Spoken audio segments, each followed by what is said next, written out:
Ladies and gentlemen, will you please welcome, with a professional record of 11 podcasts, no defeats, 11 knockouts, will you please welcome the undefeated, undisputed king of talking bollocks? It is Howard H. Smith. Yeah, woo!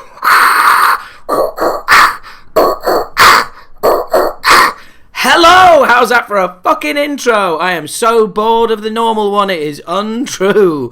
As you can tell, I decided to do something a little bit different. I hope it worked. If you're new to the podcast, I'm not always such a big a twat as that straight away. Normally it takes me a few minutes to work up, there you go, it's starting already, to work up to that level of twattishness. But I thought I'd come straight in at that level this month. So, hello, welcome back, my fine fucking friends. It's lovely to have you back. If this is your first time, welcome to the cult of talking bollocks. Welcome to my massive ego, me going on about being right about everything for another 2 fucking hours, because I think at this stage, obviously, I'm just talking shit right now, talking bollocks, obviously. Copyright Howard Smith.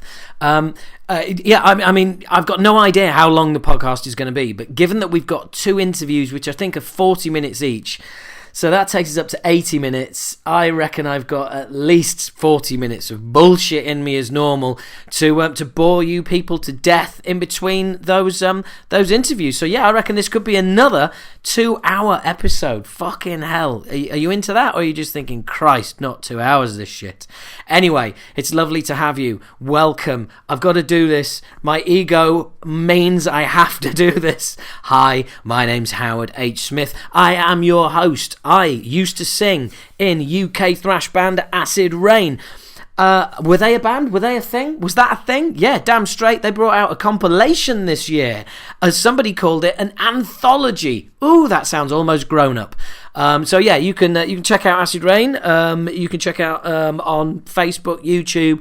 You can even go down your record shop and buy a fucking CD of the Apple Core Archives that came out this year, which is the best release in the metal fucking kingdom this year. It's not, but I have to say that because that's what every band does now, isn't it? Watching your album like, oh man, it's gonna be killer. It's some of the best shit we've ever written. It's fucking crushing. It's so heavy. I mean, I know everyone says this, but yeah, whatever. Fucking hell. How bored are you? I am. I'm bored of hearing how great, how fucking amazing, how what a religious experience this new album is, and oh god, But then again, what's the flip side of that? I mean, really, are we supposed to have bands going out and saying, so what's the new album like? Yeah, well, it's alright. It's a bit average.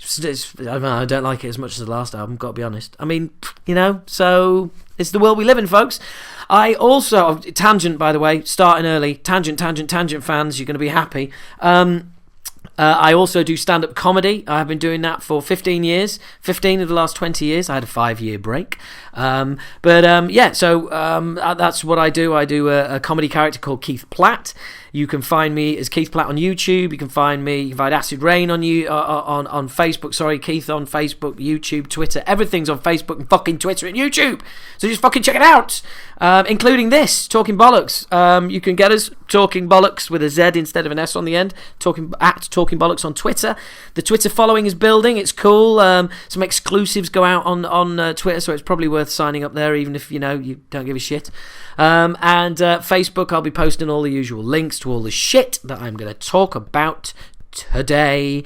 So it's lovely to have you along. Welcome back, welcome for the first time. I've already said that, haven't I? So there you go. If it is your first time, get used to me being shit at this. Yeah, repeating myself like an old bastard. There you go. When I say like, I mean am, but there you go. Okay, but a lovable one, I hope.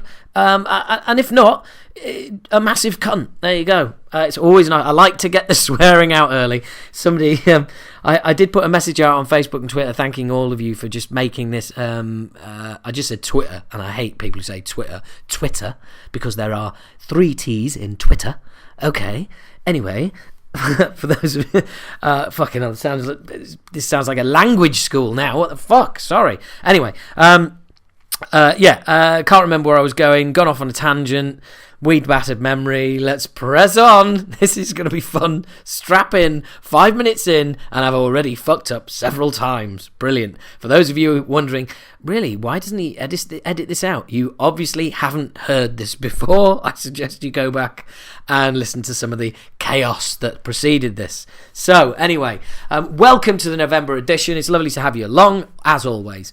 It is the November edition of the podcast, but I am going to give it the subheading of how I spent my Halloween, because basically the two interviews you're going to hear in the upcoming show, which is with Revocation and with Censor, were both recorded on Halloween night, October the 31st. They were both recorded in North London.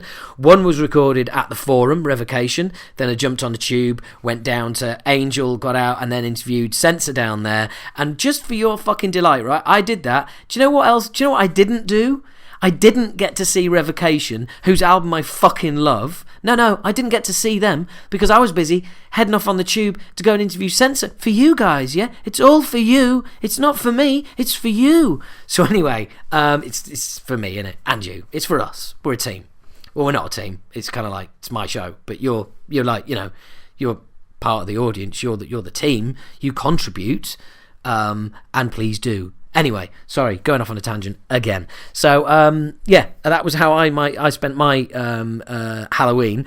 And when I got to Censor, I thought, well, I'm at least going to get to see Censor. No. When I got there, I found out they weren't going on stage till after midnight, and I was tubing it, which basically meant that I wasn't going to be able to get home, and I was the other side of London. So basically, I got to interview Censor and Revocation. Censor, who I fucking love and have done for years, and just... You know, last time I saw them was 10 years ago. I was really looking forward to it. Didn't get to see them, didn't get to see Revocation, but hey, you know, such is my lot. I'm sure there's plenty of you out there would have loved to have been in my position of doing those two interviews as well and chatting to those people. So, you know, I was going to say I'm not complaining. I am, and I am fucking complaining. I am. Well, hey, I want my cake and eat it too. Come on, why shouldn't I be able to have everything? So yeah, that's how I spent my my Halloween. Anyway. Let's move on to what has happened in the world of metal in the last month.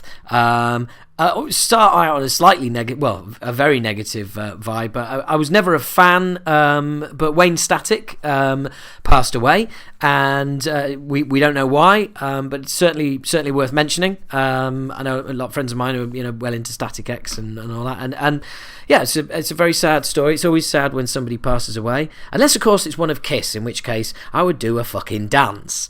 But actually, not one of Kiss, just Paul Stanley or Gene Simmons. I'd settle for either of those two fuckwits, to be honest. But there you go. Anyway, but yeah, so Wayne Static passed away, which is very sad and definitely worth mentioning.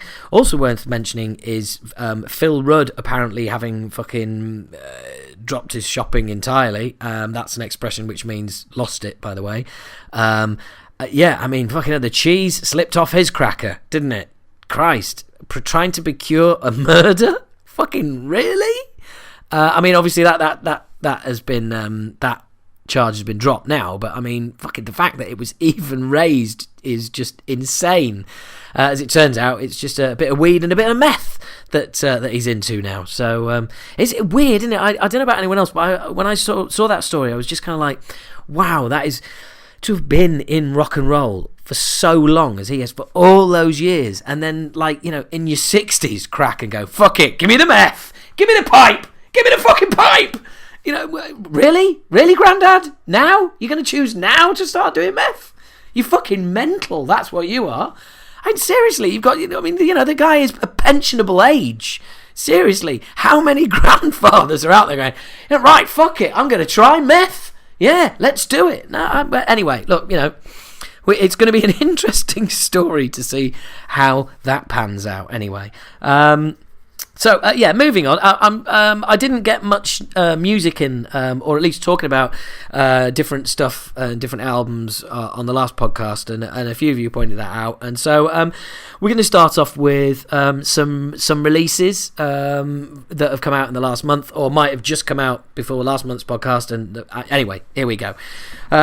First up, is a major metal album for all sorts of reasons, and that would be the new Slipknot album, or the Grey Chapter.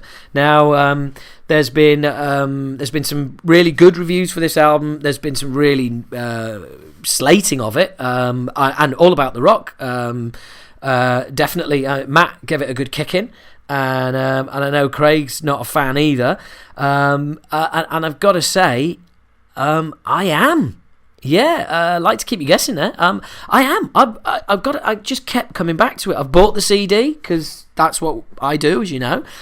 I bought the CD and I really like it. I will. I mean, I am a Slipknot fan, unashamedly. And if you can't get your head around the fact that Slipknot are a good band, then seriously, fuck you. I mean, well, no, actually, I don't mean that. Everyone's entitled to like the bands they do, but if you think Slipknot are new metal, they're not. Okay, in my humble opinion, new metal are bands that don't have riffs. Okay, you could say like something like Korn, where it's more rhythm based than riff based. Although, as I've said before, Pantera's fault. Dun dun dun dun dun dun dun. Dun dun dun dun dun dun dun dun. That's fucking, come on, hello. Anyway, but yeah, Slipknot have riffs. They're a fucking great metal band. Simple as that. But I really didn't like All Hope Is Gone. For me, All Hope had gone. Their last album. It was just I really didn't get on with it at all. I thought the choruses were super gay. They were like fucking Nickelback kind of gayness, some amazing fucking heaviness in the verses, but then turned to shit in the choruses. And on first listen, I wasn't sure about the Slipknot album, and I've just kept coming back to it. It's got stuck in my head, and I really like it.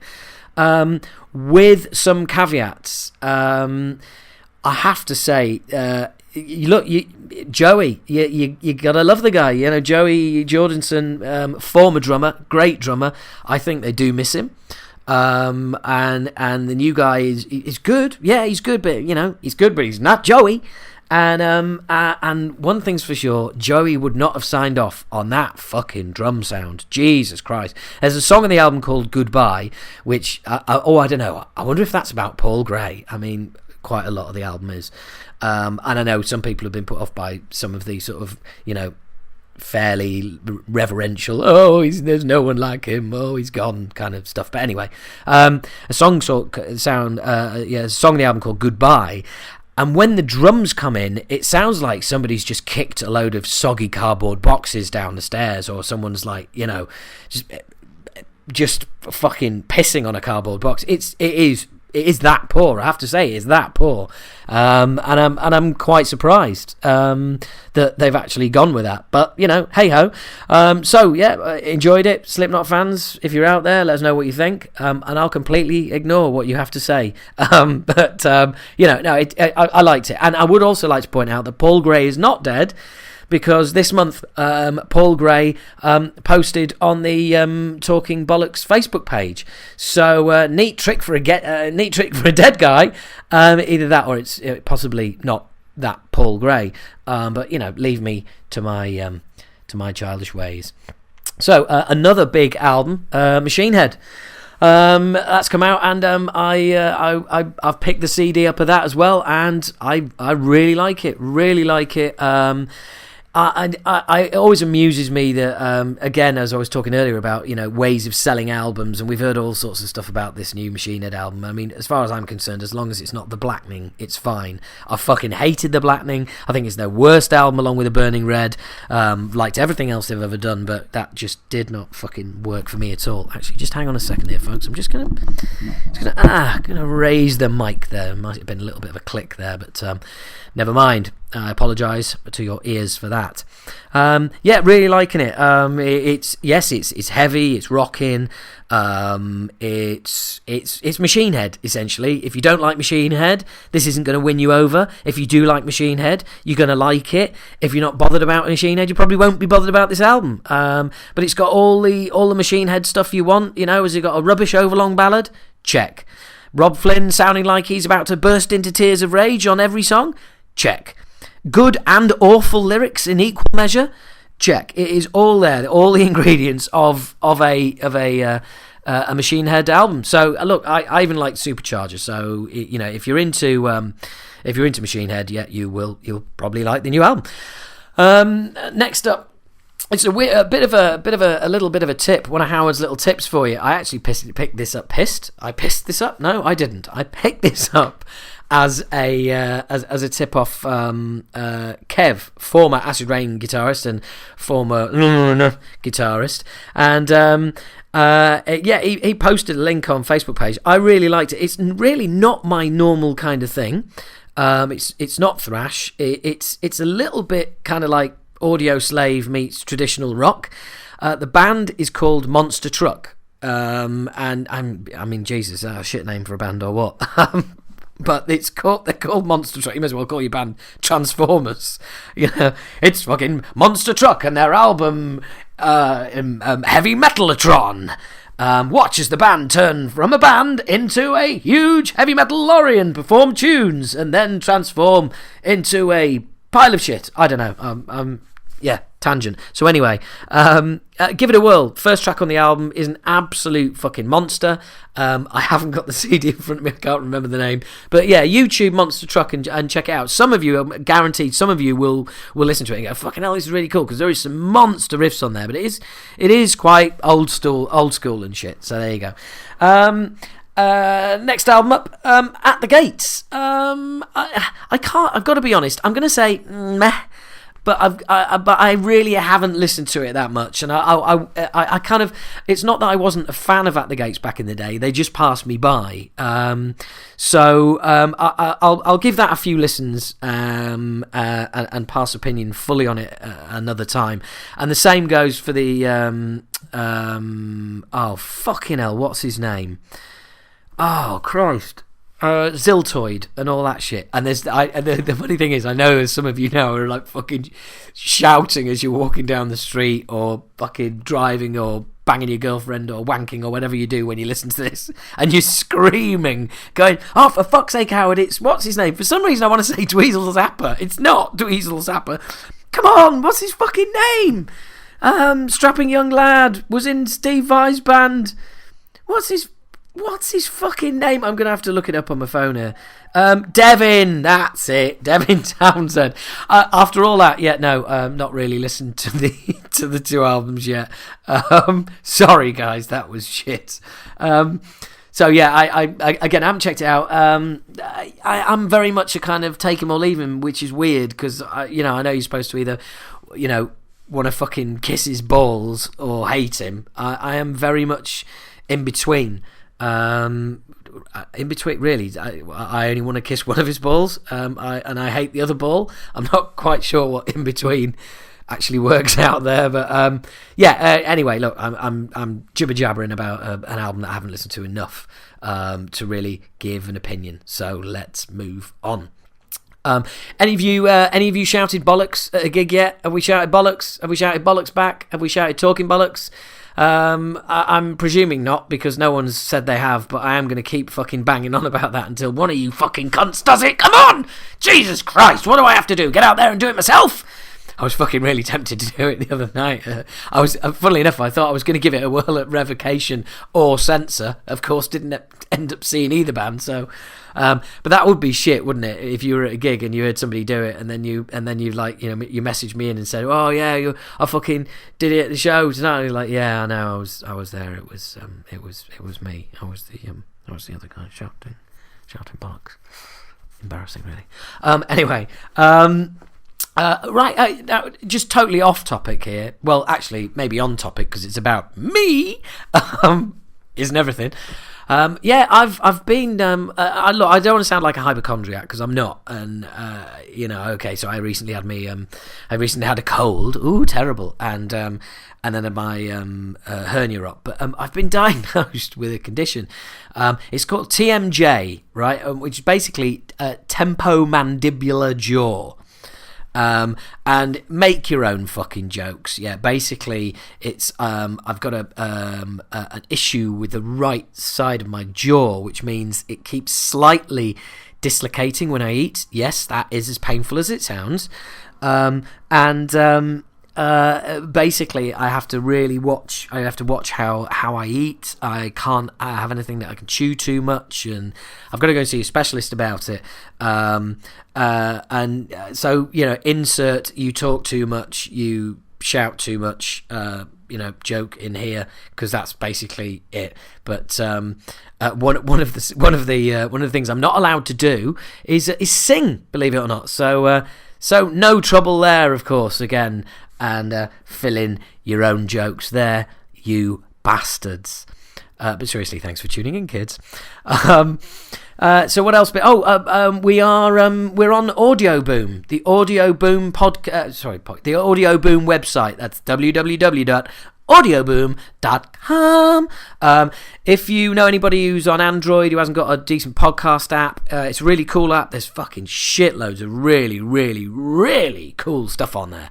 So yeah, check it out. It's a really, really cool website. So have a listen to that. And I have been talking for about 20 minutes. I don't want to like fill your ears just full of me too much. I think it's about time we got stuck into an interview. What do you think? Should we do an interview? What do you reckon? Right? After 3. Shall we do an interview? 1, 2, 3. Yeah, there's no one here, is there? It's just me on my own. This is a bit weird now, isn't it? So, shall we do it? Okay, right. So, which one do you want? Revocation or censor? Hey, go on. Yeah, okay. This is just fucking weird now, isn't it? Let's get a bit of revocation going, shall we? Why did I say it like that? Some sort of reggae. A revocation in the nation. No, they're not a reggae band. They have, however, produced a fucking awesome album. I urge you to go and check out Revocation. I say Revocation. I should tell you what the album is called. Deathless, of course, Deathless. It's brilliant. If you like Voivod, it's worth checking out. Now, no, they're not Voivod clones. No, don't expect to listen to it and go, huh, you will be like straight on Twitter or whatever going, fuck off, Howard. It's not fucking Voivod. No, it's not. But there are bits that are like the VOD and are very cool. If you're into thrash, definitely check it out. If you're into death, check it out. They're not death or thrash. It's quite difficult to describe, but they are very, very, very, very, very cool. So yeah, I would certainly check out Revocation. And hopefully you will do, because you're listening to this. But the interview was originally going to be with David, but it was changed at the last minute. So Brett, bass player, stood in. Really cool guy, really nice. We got on really well, as you'll hear. And we were also joined by Ash. Ash Pearson is drummer with 3 Inches of Blood. So hey, yeah, bonus here. And he was filling in for Revocation's drummer who had an injury. So this is with Brett from Revocation and Ash of 3 Inches of Blood touring with Revocation, and this was done at the Forum on Halloween night, and it's here for your ears. Enjoy, check it out. So I'm here with Brett from Revocation. Hello, Brett. Hello, how are you? I'm very well. How are you? Fantastic, man. I'm gonna. I better introduce myself. My name's Howard. Now, back in the day, and I mean way back in the day, I used to be a singer in a UK thrash band called Acid Rain. Okay, right. Rain was spelled R-E-I-G-N. We put out 4 albums. It was great fun in the heyday of thrash. Right on, man. And I've been a stand-up comic for the last 15 years. Perfect. Okay. We'll get along. Yeah, cool. And basically, this is for a podcast called Talking Bollocks. Great. Okay, so what we're going to do is talk some bollocks. Do you need me to keep it politically correct? Fuck no, you can't. Okay, right on. Really, please don't. Okay, right on. So that's the background of the podcast. First question: how kind of wearing is it doing all this press and this? Yeah, this isn't wearing at all, man. This is what we're here for. If you got a problem with this, you're in the wrong business. Yeah, I agree. You know what I mean? Yeah. I don't mind doing it at all, especially in major cities and major markets. I think it's really important. And, I just did another interview, and we were talking about, my relationship with the fans. And it's like, every time a fan buys a shirt or anything, it's like, hey, thank you so much. Thank you for supporting us. You're keeping us here. You're keeping us on the road. And we wouldn't be able to do this without you. And the same thing goes for all the press as well, because you guys are the avenue to the fans in a lot of case scenarios. So it's something we're really grateful to do, spend time doing it. And I think it's a very important part, especially when you're doing more of an underground type of performance art. Yeah, definitely. And I'll just read that. No, I agree. It's amazing how things have changed over the years. I mean, back in the day, people, sneaking into venues, not wanting to see, get seen or be seen with fans, as it were, and stuff like that. But it's like a whole fame was different back then. You're trading tapes. It was all like when you were famous back then, dude. You were famous. Like you couldn't walk around like getting assaulted. Now you're so accessible that it's not so shocking when a person gets to meet you in person. Yeah, absolutely. It's become more of a kind of regular job, hasn't it? It's like, I like what this guy does. Whether he's a plumber or a guitarist. Exactly, man. And you got to keep it. I mean, my approach is to keep it personal and to keep it relaxed, and just like make it a point to the fans, like, hey, I'm just a dude like you, man. We're all just people here doing things that we want to do. And you happen to be supporting me, so I'm grateful for it. Yeah, and being in a band. It's no longer a kind of a ticket to wealth and being able to earn money while you sleep. No, while sales go on everywhere around the world. I mean, it became more of a passion. If you'd like to close that, It's really more of a passion with a cash added bonus if you can hang with it long enough. If you can lose enough money, then you can make some eventually down the road. But if you're not in it for the passion, then obviously you're in the wrong profession as well. Yeah, and it's all about a choice. Everybody chooses to be here. Yeah, and that's the bottom line. Yeah, I mean look, I'll be completely straight with you. I hadn't heard of Revocation, and I hadn't heard any Revocation until probably about 6 weeks ago. Right on. Funnily enough, it's when David did the Metal Sucks podcast with my good friends Chuck and Godless. Right on. And they put the track Deathless on the podcast, and I was like, hey, I like this. Oh, cool, man. So the website All About the Rock that this podcast is kind of attached to sent me the album because they've been sent it, and I'm still waiting for the CD. I got CD on order because I like uncompressed sound. Yeah, right on, man. I want to hear a fucking mastered beast. Yeah. I don't want to hear the convenient compression. Yeah. The conveniently compressed version. And what a fucking album! I mean, my old band Acid Rain. I run the Facebook page, and we put a question out a couple of days ago. What's your favourite album of the year so far? And we had about 60 or 70 comments, and there was 4 or 5 people said like Deathless, Revocation. Oh, right on, man. Which again, that's really cool because we try and do those things because other people will see other people's favourite albums and all of it. And let's face it, we're all metalheads. We love fucking music. We can't consume enough of it. It's cool, man. I mean, you're incorporating the old school mentality with the new school technology, and that's something that it gets a little lost as well. It's all about. It is a community, so we better communicate with each other and find out what's hot, what's not, what people are listening to, and also, just trading information. It's a good way to do it. I was amazed as well because the artwork and the name, it lends itself to death metal, but for me, like I said, never heard you before, so no preconceptions or anything like that. I heard you, and like death metal never crossed my mind for a minute. Really, there's You're Not Afraid of Melody, which many bands of your in that kind of part of the world that you play in are. There's genuine song arrangements in there. There's some badass musicianship going on. Thanks, man. And there's some fucking Voivod tributes in there, which I'm absolutely loving. Sick, man. Yeah, we're just doing what we want to do, man. That's the bottom line, and it happens that we got people helping us out to do it. So I guess it works out. You know what I mean? I mean, it's really, really cool. It's really cool. It's a concept, the title track is, it's pretty much about our lives, you know, so maybe people can relate to that as well. I don't know if there's a little magic thing in there, but, you know, we're having a good response to it, and it was a fun record to do, and it's a fun record to tour off of, that's for sure. And you're on a great tour for that as well. Yeah, it's super sick, man. Like, I was getting a little worried. I'm like, oh man, Aeon's so brutal, and Cannibal Corpse is so brutal. I'm like, is it gonna be the same thing like when we did, you know, Cerebral, Job for a Cowboy, and Fetus, where like a lot of the crowd was like staring us down like that. I'm like, are we gonna get like stared down again? But I'm like, nah. Last time with Aborted and Dahlia, they were digging it more and more, and this time around, we're actually drawing real hard, and you know, we get circle pits going in places that they usually don't circle pit. So the response has been great. So yeah, it is a great tour to be on, to support it for sure. Awesome. And now, are you guys?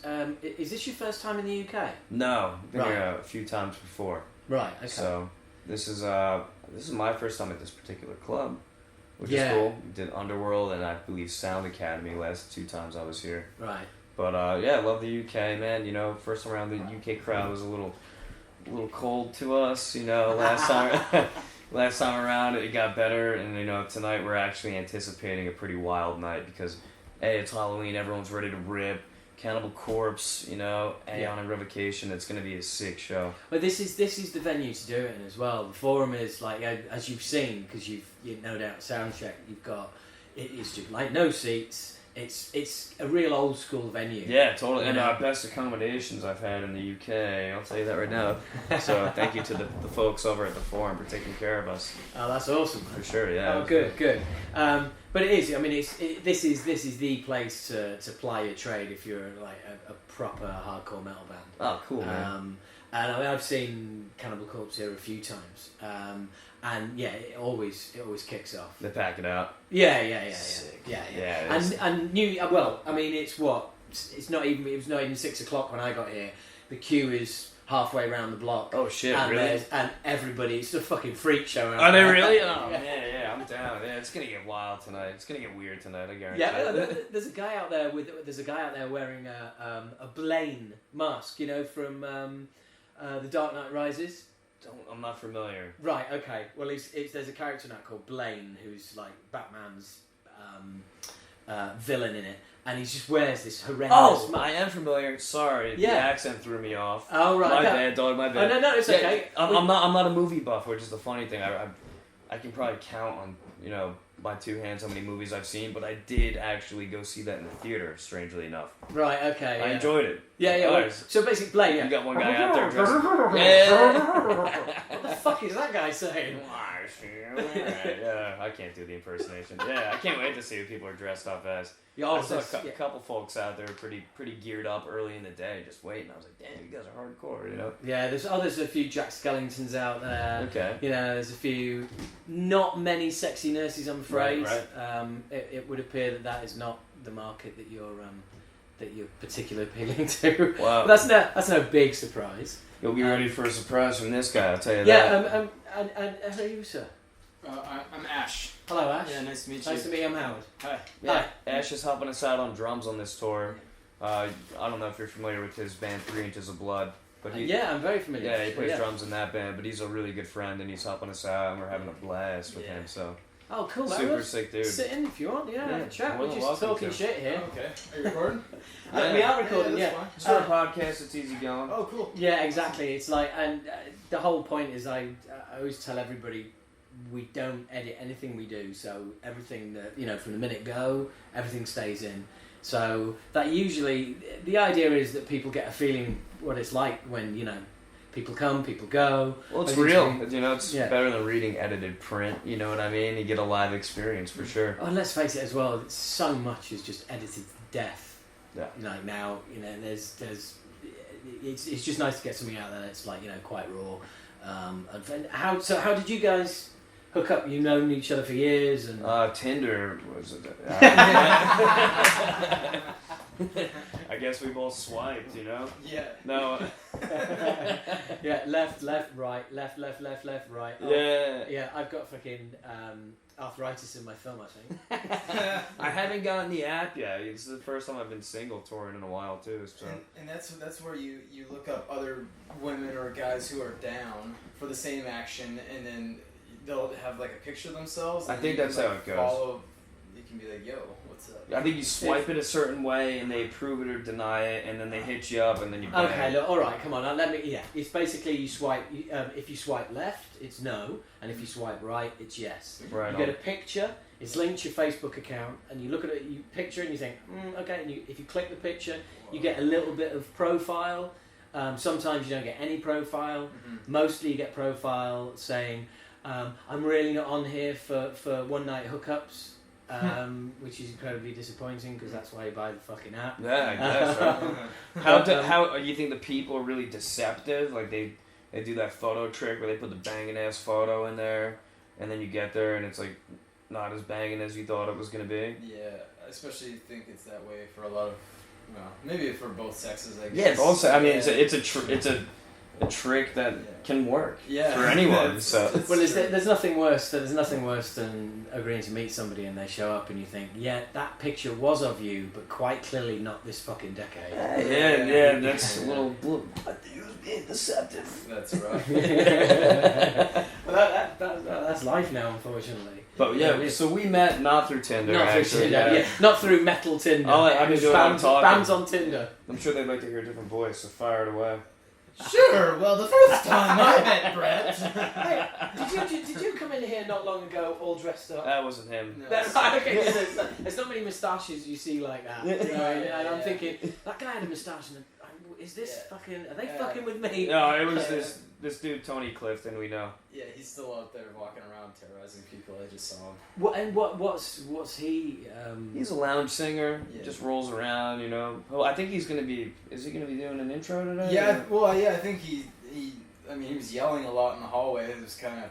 I couldn't really understand only about half what he was saying, but it was something about the rider, something about he can't work like this. But I think if the venue like appeases him, that he'll probably end up going out. But he's just like notoriously a pretty finicky performer.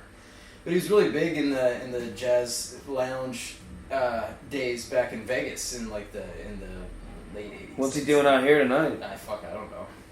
Wow. I mean, I guess he's probably moved out to London to try and get some work out here. Right, Dry. okay. The Vegas scene's kind of dry. So he's not just a guy that you've brought with you then? No, No. we would never. Of course not.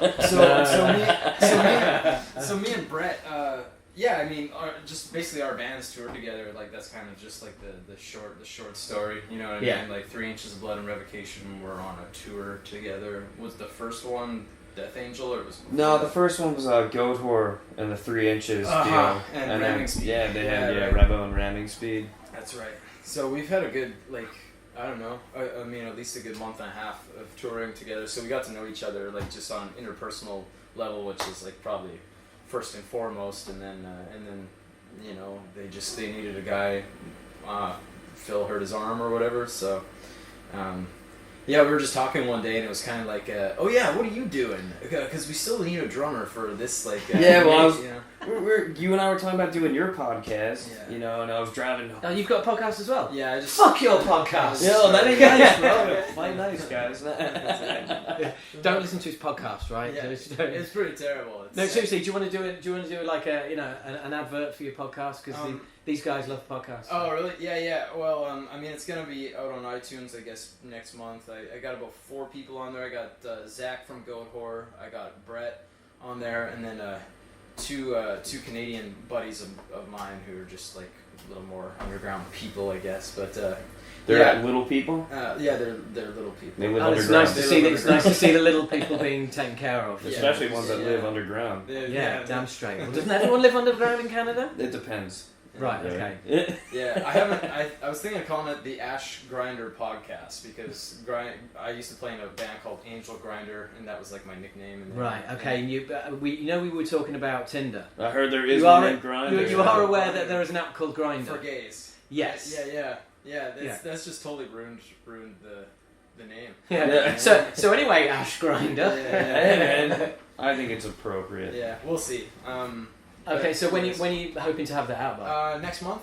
Right. Yeah, I think I just got enough people to like actually do it on iTunes. Like you need like 3 or 4 to get it started or whatever, and I just got a girl who's helping me just get it launched. Right. and Okay. everything. Cool. So, but I'm out here right now, so I'm kind of like I kind of ignore almost everything that's going on at home when I'm out here. But Which is funny because you have your hands in a lot of stuff. I have my hand in a lot of different pots. Yeah. Ah, But I also nice. got good He's a people. very intriguing character. Oh, really? Yeah, one of my favorites. Yeah. Really? Yeah. So what does this entail? Let's go down the rabbit hole here. So how come tell us about these different pots? Well, I Just guess a lot of interest, I guess. yeah, I got I'd say a lot of shit I like to do. I've bbeen like in the film industry for about 20 years now. Right. Okay. So I do that whenever I'm at home. I like working on television and stuff like that. Sometimes as an actor, but like mostly as like a background performer. Right. person. Yeah. Extra. Yeah, an extra or Yeah. or like a photo double and stuff like that. And yeah, I love to ride motorcycles. I like to garden. I beekeep. Right. Beekeep. Yeah. keep some Okay. bees. Oh, I see what you mean. You brew beer. Brew beer. at You home. took that survival course. Yeah, He goes just- out, lives in the wilderness. Yeah. So, wow, you know his bios better than he does. Don't I you? mean, well, Yeah, he's being shy. He's got a lot of. Ah, right. He's just okay. one of the. Ash is one of. I'm just tooting your horn. That's Part. okay. Don't mind me if I toot Hey, away. we've done Tinder, we've done Grindr. Let's toot some horn. Yeah, I might as well. We're here, right? I'm gonna get tooting right now. There's got to be an app for that. But, Yeah. I don't know. He's a dude who knows a lot about a lot of things, and he's not a bullshit dude, and he's a genuine person. You don't get that quite often in life. Yeah, absolutely. So. And I can fill in on drums half decent. Yeah, Yeah, there's that's- that as well. There's Yeah, that. yeah, You yeah. can Yeah, smash those things. Yeah, that's probably my first interest. yeah. Well, it has to be, doesn't it? Really. Yeah. So what? What are 3 inches up to these days?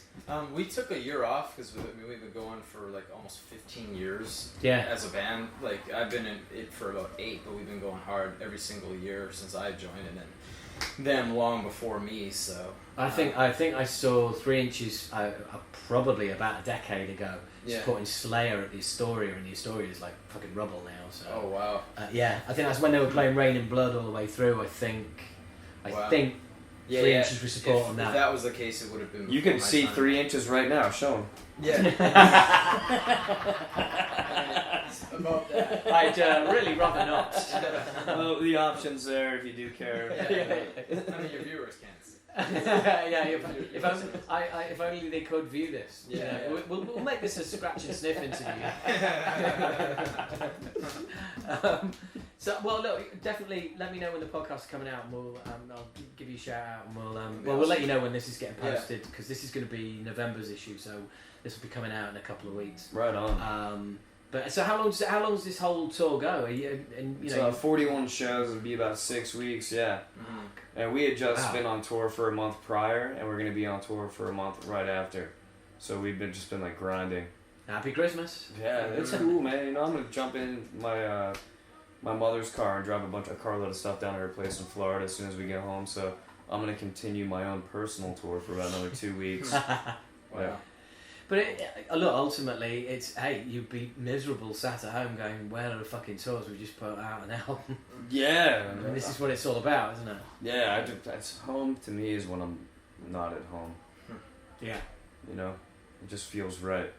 It does, but it takes its toll as well. I mean, you said you haven't been single before when you were on the road. Oh yeah, well it's- you pay a price. You know, you'll give up some really fantastic relationships that you're not able to maintain anymore. But Yeah. you know, you got to think about what came first: your passion that you've been working on for 20 years, or you know, a natural thing that happens between a couple and that happened like a couple years. Yeah. So I know where my heart is. No offense to any of the ladies or men that have, fallen. Yeah. No It's nice to know you're so broad-minded. But it's you know. But the same thing is, you got to look at it from the other person's perspective. And to be fair, they don't want to deal with somebody who's not going to give them 100%. So you have to. It's not all about your selfish passion. You need to acknowledge that people have needs, and that you're not able to, supply those needs at all times. Yeah, sure. So as long as you're real about that, and you keep it cool, and have a good friendship with somebody, it's.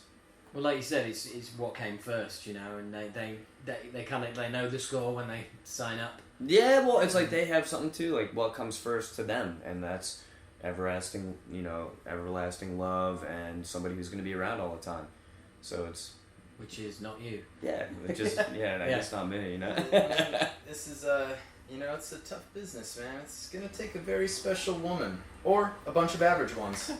Or This is the first time I've interviewed a band where anyone has quoted Bill Hicks. Very nice. Yeah. Yeah. See, he missed the bit where you missed the bit where you didn't know I'm a stand-up. I've been doing stand-up for the last 15 years. Yeah. So I'm a drummer. I've been doing drumming for the past 15 years. Hey, there you go. We should do a drumming stand-up comedy thing. I'm down. You probably do well, man.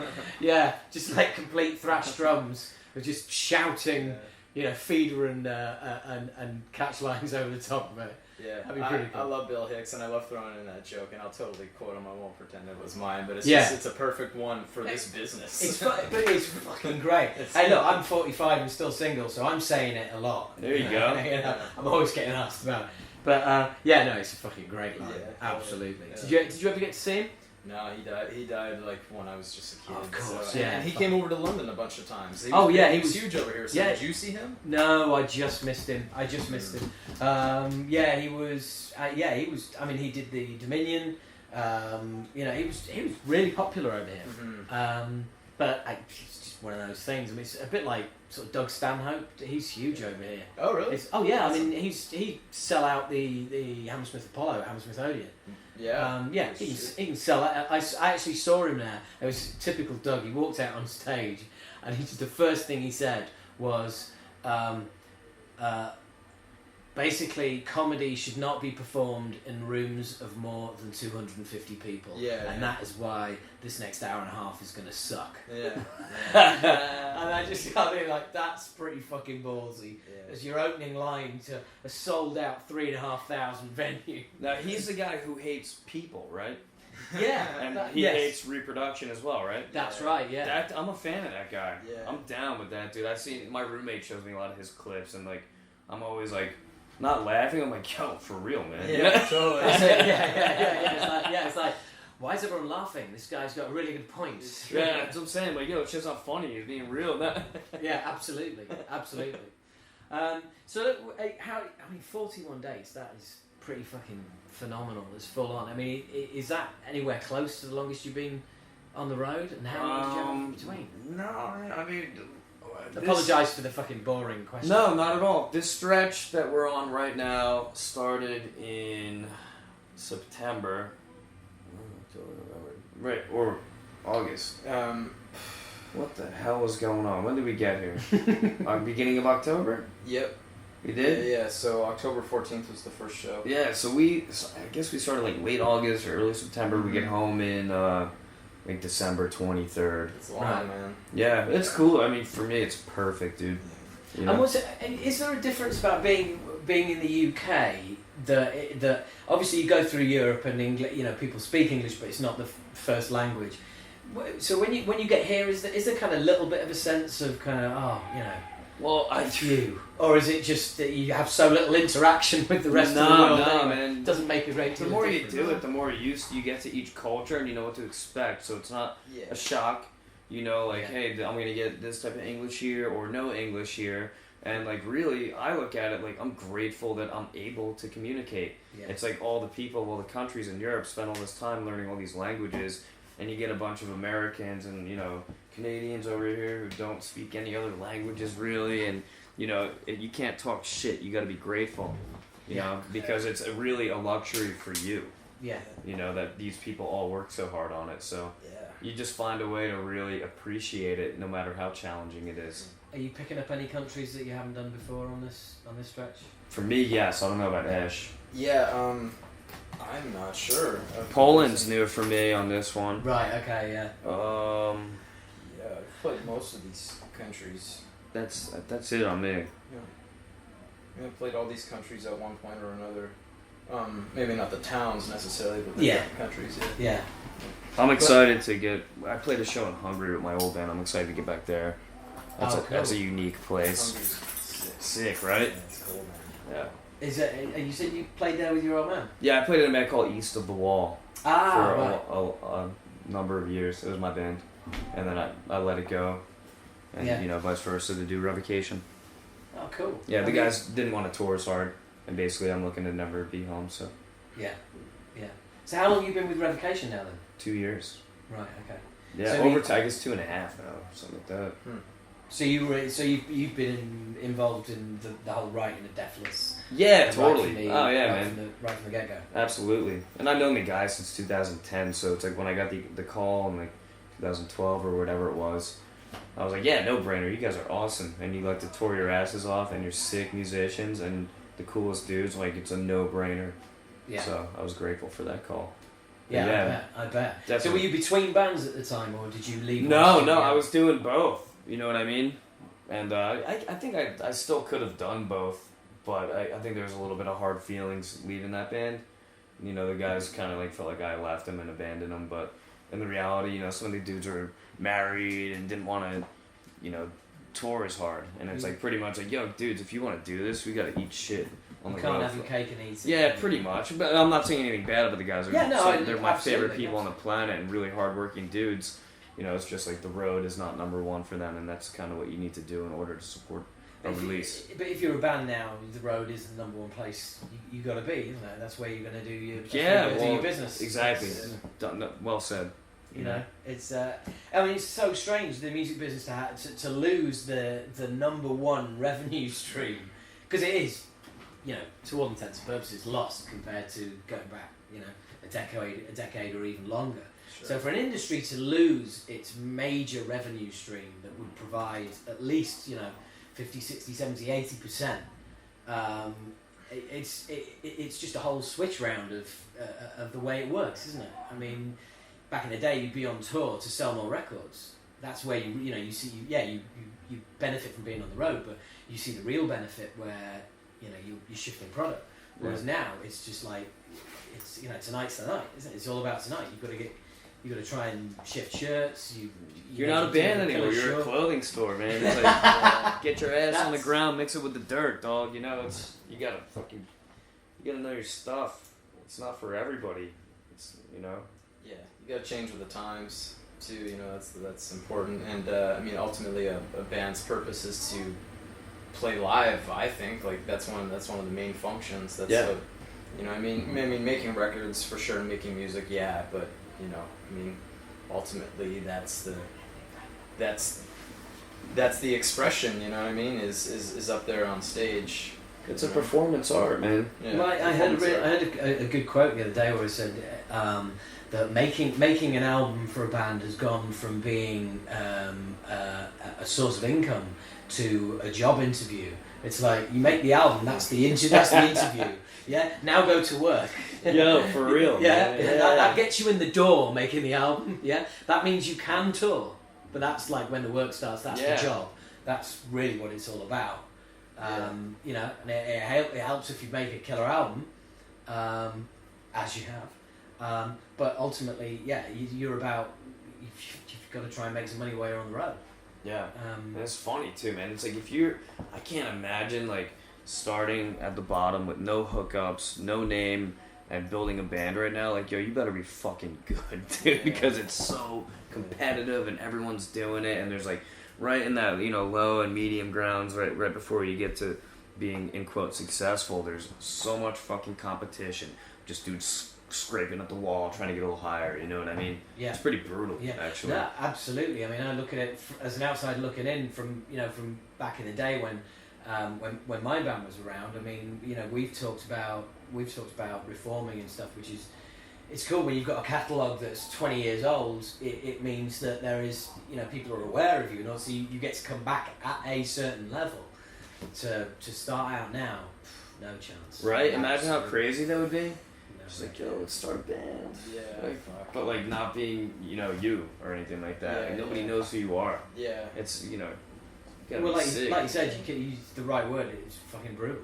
Yeah. You know, because like, and the thing is, well, is like you don't have that thing anymore where everyone's like pushing a demo. Everybody's on you know, everyone's got the Facebook page, the Twitter account. Fair game. The access to recording wicked sounds in their fucking garage. You know, and it's everybody's out to, you know, to you grab cut each some other's sick spots. tracks right here. You know what I mean? Yeah, it's funny. Yeah, and the same thing as well is like working at a label now. It's like, you know, Christ, just the volume of stuff that you've got coming in is just phenomenal. because you've got and how do you judge? You know, I heard somebody saying the other day, there's people at major labels now they'll if they're receiving something from a band, they straight away they want to go into the Facebook page and see how many likes have they got, how many views have they got on their YouTube channel and stuff. And unless it's of certain, it's up at certain levels, then fuck that band. It doesn't matter how good they sound. Yeah. It's not really relevant. They're not a sure thing. Yeah. To invest in. I think working at a label, you have to kind of be able to look into the future a little bit. If that means you need to be intelligent, in touch with the times, in touch with the trends, and be able to apply business to it. It's fucking pretty rad. I don't think I'd ever want to do it, No. Yeah. It's so much research and planning just to, go on something that isn't even a sure thing. And then there's the prevalence of the 360 deals as well, where the label has basically taken a piece of everything. Yeah, no thanks. Yeah, that's I'm not so sure about that. No, thank you.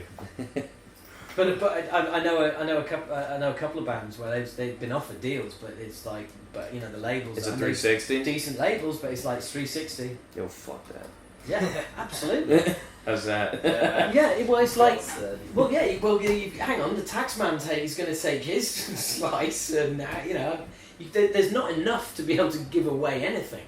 You go from making it's 10, 15, so you got 25 out the door right away on management and booking, and then you got your overhead, which is going to be another 30% on top of that. So you're talking about walking away from 100% worth of income with 40% tops. If that. And then you got some other cats taking a slice of that. Fuck that. And then you go slice that up. Yeah, What's left you get. And you're not talking about huge numbers here. It's weird as well with festivals, the way festivals have gone with kind of it used to be right, well, who can we get? Who can we pay the headliner? And now you've got that say kind of top 5%, and then everyone else it's well, you should just be grateful we're letting you play. Exactly. It's suck it, dude. Yeah. Do you want to play? A band I know, they were offered, and this is a good band. They were offered a big festival in Germany, and basically they said €100 in a dressing room for half an hour. That's but we've got fucking overheads. It's well, do you want to play to 50,000 people or not? Yeah, that's it. That's the bottom line. Yeah, if you do, you do. If you don't, well, fuck you, we'll get someone else. You get paid in exposure these days, it seems. Yeah. And sometimes that's the theory. That's the theory. Yeah, that they're all working. It's a great business plan if you think about it in terms of the festival. Yeah. But it's, I don't agree with it. I'm not condoning it. I think it's shot, and sometimes you gotta eat it if it's the right thing. But then they also want a percentage of your merch as well. Oh well, then you can just scam the fuck out of them, Yeah. We sold 5 shirts. What's that? We sold 5 shirts. Yeah, 5 is the magic number. Yeah, we're really sorry about that. Here's your £2. Yeah. Sorry. Thanks for having us, dog. But it's also again with some websites, some magazines, people there used to be a kind of under the table agreement that if you're on that label and they place a bit of advertising with you, you'll get you'll probably get reviewed. Whereas now it's kind of you're gonna take an advert out? No, or we ain't gonna fucking review it then. Dude, it's all handshakes and hand grenades, man. Yeah, but it's it's over the table, the veil of secrecy has dropped, and now it's just no, give us some money or you're not going to get a review. It's just, like I say, there's people there with their hands out at every corner, and as well as losing that massive percent. I'm not trying to piss you guys off, by the way. No, not at all, man. It's we know this stuff. It's you've been dealing with it. But it's kind of as we said earlier, if you're going to get into a relationship with somebody who does this, you need to know what the fuck you're getting into. Because you can get tricked real easy and lose a lot of money real easy if you don't know what the fuck you're doing. Yeah. So. Yeah. And that's same concept. And the thing is, it's still evolving, isn't it? I mean, in the last 15 years, you've seen a lot of changes. Yeah. And for sure. You've seen changes. Yeah. And it's still evolving constantly. There's just with more and more social media and everything else, but you've got to stay on top of it. Getting the ownership on those files, man. It's Yeah. impossible. You can't. Yeah. That's as soon as that gets cracked, everything's gonna be fucking upside down. Mhm. Which I don't know if it ever will be cracked. To not get any Yeah, how to get exclusive ownership on those files. Yeah. Right. Once that happens, the whole shit's gonna be chaos. Yeah, totally. And a lot of people are gonna be out of business. Yeah. And you know what? Who the fuck knows? Maybe we will as well. Nobody's excluded. Nobody's safe because it's unknown. You're going back into uncharted territory. Well, you guys just gone to Metal Blade. Was there a time where you thought maybe we could do this ourselves? Explain. Well, I basically without a label. Yeah, do your own. Yeah, just do it. Go direct to the fans. Bypass the label. In this day and age, it's a very difficult thing to do, and I don't know if that was ever in the business plan of the band, which I can't really speak for. Anytime that you're trying to do a band and you don't have a label, you're like, fuck it, I can do it myself. And then somebody's like, yo, you guys are doing it. Like, you're drawing some numbers here. You're getting out, doing a little touring. Like, we'd like to work with you. It's a small label. Then you're like, all right, yeah, I'll do it. A little extra exposure. And then it's like you get a bigger label. And then you get a bigger label. And it's just like, all right, how far can I take this now? It's like I wasn't really expecting this to go down the way it did. But I'm stoked that it did. Yeah. It's kind of like that. Like a label has money that they put up for you, right? Like their bank, more or less, and then they have like distribution deals and stuff, right? Those are things that they have that it's like average people just don't have, Yeah, and like with the day and the times right now with the social media, it might be a more realistic thing. But, Yeah, exactly. Back then it was it's true. Yeah. There's just there's advantages and disadvantages in this day and age too. But it's like, and people are like, well, I want to start my own label and I want to do this all by myself, and it's like you can, but like. They probably have no concept of how much like extra work they have to do. You know what I mean? It's as with anything. If you have a strong team with talent who are willing to work their asses off and can get along, you can make it happen no matter what it is. Yeah, totally. Because it's like hand in hand. You help each other up and then help each other build and come up with. It all starts with ideas. Mm-hmm. So if you have all the physical things that come along with that idea, you can really have a nice bloom. Yeah, I mean, there's also the crowdfunding model as well, right? Which some bands have gone down that route. I know Protest the Hero did a huge. They did a big one, and they got it in like a couple days or something. Wow, it's so crazy. It went fucking crazy. It went like way past what they were looking for. Yeah. And I know they ended up going to a label and just saying, look, we want you to make the CDs. We're gonna we'll do the digital distribution, everything else. We're only interested in CDs. And they were like, yeah, forget it. And then label rings them up a week later and, oh, okay then. But for every Protest the Hero, there's someone else who's like, got 5% of the target. Yeah. Shit, what do we do? I don't really have an opinion on it because I haven't really thought about the whole thing that much. I don't know.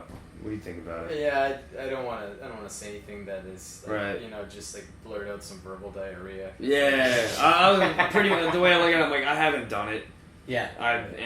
Hats off to people who've done it. Yeah. I think it's incredible. Yeah. The amount of work that must go into it behind it. Yeah. And I mean, I've contributed to a few campaigns. And when you just see all the work that goes into constantly updating and the things they're making available and exclusives and everything, I'm just thinking, man, this looks like so much work. Yeah. I did see some promotional videos of people trying to get those off the ground that were pretty scary type bad though. You know what I mean? Yeah. I'm like, oh damn, yeah. It's secondhand embarrassment shit. Yeah. All right, guy. Yeah. Well, I'm trying to. But I don't even remember who. Actually, I'm trying to think of the band. Who it was where there was one spectacular epic fail where this band just they got 6% of their and this was a band that was not that big. They were around about 5-7 years ago and they weren't that big, but they came back and the way they'd done the whole the whole way they'd done the whole page was kind of like, yeah, you know, you people, you give us your money and we're going to go back out on the road and kick ass and everything. And it's like, that's not the way to get people to contribute towards your project. The way to do it is to get people to buy into it. And there's a door opening, somebody popping a heading and going again. Yeah. Oh, Ollie Rooney. Forgot about him. He might be coming out tonight. Ollie? Yeah. You remember that dude? No, I don't think so. He played bass in the Heart Machine. He did a US tour with them. Oh, no. He was a sick dude. Well, Sick dude. it's been an absolute pleasure. I'm going to tie this up. Great, man. I think we've covered everything. Grindr, Tinder, your podcast. Yeah, tears, sweat, your blood, relationship. It's all in there, man. It is. Well, look, have a killer show tonight, guys. Hey, thanks so much, man. Thanks for your time. Appreciate it. No, not at all. It's Absolutely. pleasure meeting you guys. Really cool. Yeah, let Really us cool. know when that drops, you know. Oh, I will do, because I'm going to need you guys to spread the word as much as we're going to spread right the on, word man. about you guys. It's like we're all in this kind of this giant handshake, aren't we? Where we'll send you. We want to get more listeners. You want as many people to hear it as possible, and they're going to hear it and go, well, I'm going to check that Revocation shit out. So brilliant album. Well done. Congratulations, Thanks, man. man. Appreciate it's it. awesome. It's really Cheers. cool. Thank you. Talk to you later. Nice. And there you go. That was really cool. And aren't they a couple of really cool guys? Brett was just a really, really easy guy to talk to. And we even managed to talk a bit about music and or rather fucking Tinder and Grindr and all sorts. And check out Osh. Who the fuck is Osh? I think that was a cross between check it out and Ash. No, that was a cross between Ash and podcast. So I was going to say check out Ash's podcast, but instead you got Osh, because that's my brain, and that's the way that my brain fucking works. It's all over the place. It wants to do everything at the same time, all at once. Sometimes I as you can tell, I'm fucking yay! I'm up for it. I like this. This is cool shit. I enjoy myself. This is why I do this, and hopefully. You don't want to hear somebody sit here going, yeah, I really like metal, it's good, and I went and interviewed this band, and here they are now. Alright, band, how's it going? Is it alright, is it? What's the new album like? Did you like the producer? What's your favourite song on it? Who's your favourite band to tour with? What's your favourite country to play in? What's your favourite instrument? What's your favourite position in bed? What you doing later on? I mean, I'm exaggerating, but you want. Well, I don't know what you want. Fuck it, I just do what I do, and it seems that people like tuning in. And thank fuck you do, because otherwise, without you guys, this is just me shouting at the air in my front room and then putting it online for no one to listen to, and that is just fucking weird. So basically, without you lot, this is weird. So as odd as this sounds, as fucking stupid as I make this, without you guys, this is fucked. This is like, this is mental illness online without you people tuning in. I fucking did it again. What a cunt. Talking about how without you lot this is mental illness, and then I go and prove that my brain's broken. Look, you guys downloading, streaming, doing what you do. It is so fucking cool. I know. I usually save my love letter for you listeners till the end, but fuck it. Let's move it. Let's move it up the front. You deserve it. You've earned the right. God damn it. Yeah, thank you. I mean, because seriously, without you guys, this is just me and my ego. Me sat here stroking my ego, shouting cunt a lot in my front room once a month. So thank you. And also, you are right behind me here, guys. You are driving this podcast, because the figures that we're getting now are just fantastic. I mean, still picking up about 2,000 new subscribers every month. This is unfucking real. Please keep it going. Please, when you see friends who are into metal or into podcasts or into neither, fuck that. Fuck them. Get their phone when they're out the room, open the podcast app, type in Talking Bollocks, subscribe to it, put it back. They don't even need to ever know. Okay? If they're not if they're not bothered, fine. They don't even, but that's another subscriber for us, and that adds to our figures. And so when PR companies and stuff like that say, well, what kind of figures you do, and we're able to tell them, then they say, fucking hell, yeah, okay, let's have it. So that leads us nicely on. All this diatribe, all this little ramble leads us nicely on to what you guys have been able to get me, to get you. This is all wrong, innit? The English is fucking horrible. Anyway, okay. Look, thanks to you, thanks to the thousands of you that make this what it is, means that I have been able to put together a fucking Christmas sack full of presents that you are going to fucking cream yourself. So let's get it straight, right? Guys, you are going to get hard when I tell you in a minute what's coming up in December. Girls, you are going to get moist. This, like there's any girls listening. If there is, please just fucking let me know, will you? Because I genuinely, honestly don't know. Never had a message, never had any kind of interaction from any female listener at all, apart from Craig from All About the Rock's wife. Okay, and you do count, you do count, Leanne. I'm not saying you don't, but if there is any other women out there, although given what I've said about women in metal, I shouldn't be allowed female listeners. But if there is, then please do let me know. So anyway, Xmas Thrash Metal Special. How is this for a lineup?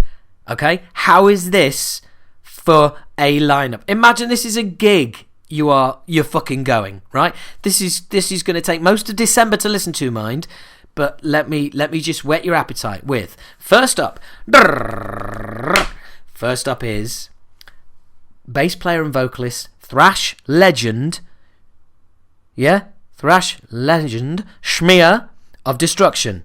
Oh yes, and I get to tell him the story of how I nearly replaced him in Destruction. Well, nearly. I had one phone call, but anyway, look, it's cool. So that's a starter, right? That's a starter right there. Who is going to be in the middle slot? We'll have Destruction opening. Who's going to be on the middle of the bill? I'll tell you who's going to be on the middle of the fucking bill, you motherfuckers. Oh, it's only, Craig Lucero of Forbidden. Yes, that's right. Forbidden, Reform, right here on the podcast. No, they don't. But what I'm saying is, my old mate Craig from back in the day. Yes, Craig breaks the mold. He does remember me. We hung out quite a bit back in the day, so it's pretty cool. We have a really cool chat. You are gonna love it. It's about an hour long, and it's just fucking we have a right laugh. So anyway, so that starts. So we got Schmear from Destruction. We've got Craig Lucero from Forbidden, and now Spiral Arms, and then finally, topping it all off, the headline act is newly returned Exodus vocalist Steve Zetro Souza, and longtime Acid Rain fan and ex-tour buddy of mine. So it's really cool. We get to chat. He doesn't know who it is. All he knows is he's got an interview with some guy from All About the Rock. He doesn't know it's me, so that's quite amusing. What was really weird is, and I'll tell you this now, my computer crashed during the interview and just died. Blue screen of death. You know what I mean? BSD motherfucker. Looks like that. And I wanted to cry. I didn't want to cry. I wanted to smash the fuck out of the laptop. And we've all been there, and that laptop was looking at me, and I was thinking, you fucking bastard. Oh, I just wanted to take it out onto the balcony and smash it like a fucking iPad. If you do have an iPad, by the way, here's a good tip. Get it sideways, and shove it up your ass. So it all crashed. I rebooted everything, and I opened up the program that I'm using now to do the podcast, and I opened it up, and it just went, "Oh, we were doing a project, but you didn't save it. But do you want me to try and recover it?" I was like, "Yeah." And it recovered. So it does finish out of nowhere, the interview. But again, it's about another 40. So we got about 40 minutes with Zet, got about an hour with Craig, got about 30 minutes with Schmear. And next week, I am doing another interview with somebody else that is going to be added to the podcast as well. This podcast is going to be like 3 or 4 fucking hours. You get me? Yeah? If you ever wanted something to be able to put earplugs in and drown out your fucking relatives over Christmas, This is going to be the thing. In fact, I'm going to take it one step further, right? If you know people who are into metal, just get them the Christmas edition of Talking Bollocks as a Christmas present right now. Oh yes, that's what I'm saying. That's what I'm saying. It's going to be that good. And I know it's going to be that good because 3 of the interviews are already in the fucking can, motherfucker. Oh, honestly, I am as excited as you guys. I can't wait to just put the fucking thing together so I can listen to it. So, Jesus, I'm sure you guys are going to enjoy it. And yeah, there's another interview to add to it next week, and I'm not saying who just yet. It's not because I want to keep you guessing or anything like that, because I'm not a twat as much as I might come across as one. The reason I don't want to tell you is because this business is this business. I mean, the interview with Revocation was supposed to be with David until literally I walked in the room and went, oh no, it's Brett. Which no complaints, by the way. Brett was cool, as you heard. But anyway, it's just that the minute you say stuff, I mean, I just interviewed a band about an hour ago. Well, before I started the podcast, now I did an interview with another band. I'm not going to say who because that's coming up in January, and there's a whole theme based around it, but it's with Death Rage. Okay, there you go. That's how shit I am at keeping secrets. It's with Death Rage. Oh, and by the way, for Christmas, I've got your podcast. Big surprise. But yeah, that's coming up in January. But there's also going to be 2 more interviews, I think, on there, and I mean, they're shit the bed interviews. I'm really fucking happy. But again, they haven't happened yet. They're happening in a few days, and I don't want to say what they are in case they don't happen. So I can't say who's going to be the 4th interview on the Thrash podcast. But you are not going to be fucking disappointed. Okay, you're not. And it's not somebody you hear that many interviews with either. So I'm really cool. I'm so fucking excited about it. It's untrue. That's 3 big interviews next week. Believe it or not, December is virtually in the can, and by Wednesday next week, December will be in the can, and January as well. We're working so far ahead of time now. And I realised this year, as you've seen, the podcasts are getting bigger. There's getting more interviews on them. Now, as much as I love doing this, and I want that to continue, that's only because we've been able to get the bands, we've been able to get the interviews. They happen to be here. So don't be disappointed if in a few episodes time in like March or whatever that there's only 1 feature interview or something like that, and that will be because there's not as many bands have been around, and that's just. That's the way it is. That's, blame them, not me. I can't interview bands if they're not... Well, actually, I can interview bands if they're not there because I can just fucking Skype them. So anyway, okay, I'll shut up. I'll Skype more. Okay, sorry, guys. So anyway, to Skype more, I couldn't fucking talk more, could I? Christmas. Hey, Christmas. It's Christmas time. There's no need to be afraid, because you can put on Talking Bollocks and drown out your fucking wanky relatives who you don't want to come round. If you're sick of eating turkey and you've had enough cranberry sauce, because cranberry sauce is fucking disgusting, you should be having stuffing. And if you don't like stuffing, get stuffed. You can always put on Talking Bollocks and it'll be there for you. I will be there. I don't know what that was about, and I don't know what that tune was. Sorry. But anyway... you're just going to be able to put this podcast on and drown out the fucking world with some cool interviews, and that is my Christmas present to you. That is my Christmas present to you. So, here's the other thing I wanted to mention. Start straight away, guys. What I'd like is for you to send... Now, you are notorious for not interacting with the podcast, and that's fine. I honestly don't mind. I don't give a shit. But if you want to interact with this particular question, it's up to you. I'd like to have your top 5s of the year, your top 5 albums of the year, okay? I don't want fucking descriptions, I don't want just your top 5, okay? Now, the idea is, send in your top 5. I'm going to be doing my top 5 in January, and I want your top 5s, and whichever top 5s I find either like, I don't know, I'm going to look at them and I'm going to think, oh, that's quite interesting, or fucking hell, I hate all 5 of those albums, or I love all 5 of those. I'm going to pick a few out and ring you up and get you on the podcast, and we'll talk about your top 5. And if I hate all top 5 of them, you can defend them, or you can agree that they're shit and go back and do another 5, or we could, just find your top 5 interesting and we can just go. But either way, if you want to be on the show, fuck it. I keep saying it's your show as well, and then I usually say no, it fucking isn't. It's mine. But seriously, well, yeah, come on. It's your. If you want to come on and have a chat, fine, do it. If you don't, then don't. See if I give a fuck. See if I care. See if I care if none of you fucking write in. I don't give a shit. Yeah, it'll just all be about me, and that, as you know, is not gonna. I'm not gonna be disappointed about that, am I? So if you wanna just send a message in, you can tweet us. Tweet me at Talking Bollocks, capital T, capital B, with a Z instead of an S. Talking Bollocks, at Talking Bollocks. You can message at the Facebook page, which is facebook.com/Talking Bollocks, bollocks with a Z again, or email me, Howard at allabouttherock.co.uk. And while you're at it, get to the All About the Rock website. It rocks, funnily enough. It's in the fucking title. Should do, shouldn't it?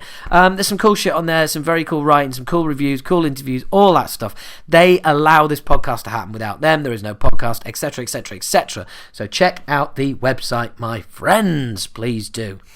So, what else was I going to talk to you about? I was going to talk to you about how my fucking phone's just crashed, and that's got all my notes on, so little bit of padding here. But in all seriousness, yeah, Christmas is coming. That's going to be awesome. Not Christmas in general. I couldn't give a fuck about Christmas. And while we're at it, it is always going to be referred to on any Talking Bollocks pages, Twitter feeds, anything like that as Xmas. Because here at Talking Bollocks, yeah, I like to take the Christ right out of Christmas. Because we all know what Christmas is about, don't we? That's right, presents.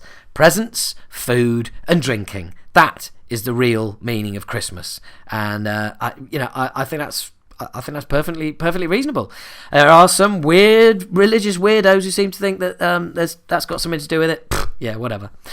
Anyway, moving on. I.e., the phone's rebooted now. I cannot believe this. He is Legend, favourite of the podcast, played Kingston. I live in West London, right? I live in the Ealing area. Like I'm saying, like I don't want to say exactly where. Like anyone's gonna come and fucking knock on my fucking door.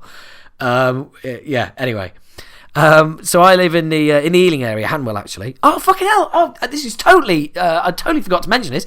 Hanwell, right, where I live, is the place where Jim Marshall sold his first ever amplifier. He's from West London. He sold his first ever amp in Hanwell, where I live. Subtext: I'm more metal than you. Fuck you. Seriously, how fucking metal is that? That's just fucking awesome. And I never ever knew that. It's just like, you know, my life is so metal, yeah? My life is so metal, and I am so metal that I've just ended up like living in a like metal place. It's like cool and shit. Anyway, enough of being 15. I missed He Is Legend. God, I can't believe that was such a tangent.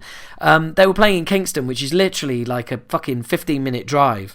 And unfortunately, I was playing out of town. I was doing a comedy gig, obviously. I was doing a stand-up gig out of town. And I saw them tweet at like about 3 PM saying, oh, has anyone up for a gig at this? I've actually played, I think it's the Fighting Cocks, the venue or whatever. Hey, get it? Cock. The Fighting Cocks in Kingston. They were like, oh, who's up for a surprise gig tonight? I was like, oh, for fuck's sake, I'm not. I was in the car driving north to a gig, so I missed that, which is a bummer, but, you know, never mind. It's one of those things. Heavy metal piece of merchandise purchased this month is a fucking awesome Rammstein football shirt. It is so fucking cool. I'm going to put a picture up on Facebook. I'm going to tweet it. I don't give a shit. In fact, I've already tweeted it. I don't give a shit if any of you don't like Rammstein. It is just such a cool piece of merch. It really is fucking awesome. And I tell you, I was like a dog with 2 dicks when that arrived. Oh, fucking hell, I was one happy bastard. On the flip side of that, what did not make me happy this month, very recently, in fact, I think it was last week, it was early in the morning, I was walking down Oxford Street in London, because that's what I do, and it was before the shops opened. I was up surprisingly early, and there was this big fuck-off queue, right? Big fuck-off queue of people along Oxford Street, and I was thinking, what the fuck's this? You know, what? Do you know what they were queuing for? You are not going to believe this. My fellow bollockers, you are not going to believe this. They were queuing for H&M for the new Alexander Wang collection. Yeah? What has the world come to when people are queuing for some dickhead's fucking clothes. Yeah, for his fucking rags. I always thought like David Beckham was going to be doing a fucking signing session or something. No, we've gone from people queuing outside of HMV on Oxford Street because an album's coming out to people queuing up outside H&M because some clothes are coming out. It's shit like that just does my fucking head in. And it was really weird. I just walked along. I was walking along this queue and I was like, I was, you see a queue like that and you think, this is pretty cool. And then I saw it was for H&M. And all I wanted to do was turn around and walk back along the queue and just fucking chin every single member of that fucking queue. And boy, my fucking hand hurts because I really meant that. And I punched my hand so hard. It fucking hurts. I'm sat here shaking it now. What a fucking idiot. Sorry about that. Anyway, look, yeah. So next time you're at a gig and you see Alexander Wang, punch him in the fucking face for me. Well, should have his wang chopped off. The wanker. So anyway, that's what's happened. A little mention here, Paul Kellett, who gets in touch with the show. He's a listener. Hello there, Paul. Stay in touch, dude. Nice one. He sent me a link through to the Morty Viventi album. And the Morty Viventi, the album's called The Day the Dead, phone shuts down, The Day the Dead Returned. And the whole album is a sort of zombie thrash album, and it's on Bandcamp. So go on to Bandcamp and search Morty Viventi, Morti, and then Viventi, Viv E-N-T-I, Viventi. And it's one guy who's done the whole thrash album. And it's really funny. It's Morty Viventi, and the album is The Day the Dead Returned, and the guy behind the whole project is Adrian Heathershaw. It couldn't sound more fucking British and Northern. But anyway, he's done the whole thing on his own. Now, I'm a little bit kind of, people doing shit like that on their own. I just think it's a bit, I don't know, ego gone crazy, or maybe he couldn't find the members. We can send the files to people and stuff like that. But then again, you are listening to a guy who used to tape trade with Jeff Waters back in the day. I used to tape trade with him. We traded Moshkinstein for Alice in Hell and vice versa. And he did everything on the Alice in Hell album himself, on the demos himself. So it's nothing new.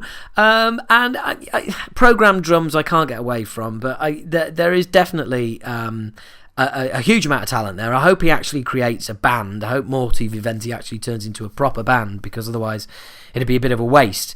But I'd certainly check it out. I'm saying that because I'm not a massive fan, but I do admire what the guy's done. And so check it out and see what you think. I'd be interested to know what you think. And kind of like the other end of the scale, new Foo Fighters album coming out, and I just want to put it on record now. I don't know how the rest of you feel, but the Foo Fighters, always the same, like a sort of metal rock U2, really, like a metal U2. They bring out one song off the album, and then you hear it, and you think, fucking hell, that's not bad. That's actually not bad, and then you might get tempted into like buying an album or whatever, and you go, "Oh fucking hell, it's shit! That's the only song on it." Like that song back in the day. Is it All My Life? That dun, dun, dun, dun, all my life I've been searching for something. You know the one with the video in the arena with his see-through guitar, which for some reason I loved that video. I fucking loved it. It's in an empty stadium, but there was just, I don't know, the song and the see-through guitar, because I'm so fucking easily pleased. If I was that easily pleased, I wouldn't be fucking single, would I? But anyway, so that's not linked to me wanting to know if there's any female listeners, by the way. It's really not. Or maybe it is. I don't know. Mentally, maybe that's the way my brain works. I don't know. What is this fucking dating hour? I've just been talking about Tinder and stuff with Revocation, and I'm gone off on a tangent again. So anyway, look, I'm gonna don't worry, I am shutting the fuck up very soon. I'm getting censor on. In fact, fuck it, let's do that now. There's only a couple more things I want to talk to you afterwards about, and that's like 5 minutes, if that. So look, censor. For those of you who don't know, I suggest before you listen to this interview, go onto YouTube, look up Censor, SENSER. Stacked Up is the album, which is from 1992, I think. The reason why I'm interviewing Censor is because Stacked Up is being re-released, Stacked Up XX. I bought it online this afternoon, having already received the digital copy to review. No, I went out and got the CD as well, because it's going to sound fucking awesome. What's the point in having a remastered MP3 when I've got the original album, which will sound better? So I want to get the original fucking remastered. I want to get the remastered CD. It's going to sound fucking amazing. It's a groundbreaking, game-changing album, right? They really, really were incredible.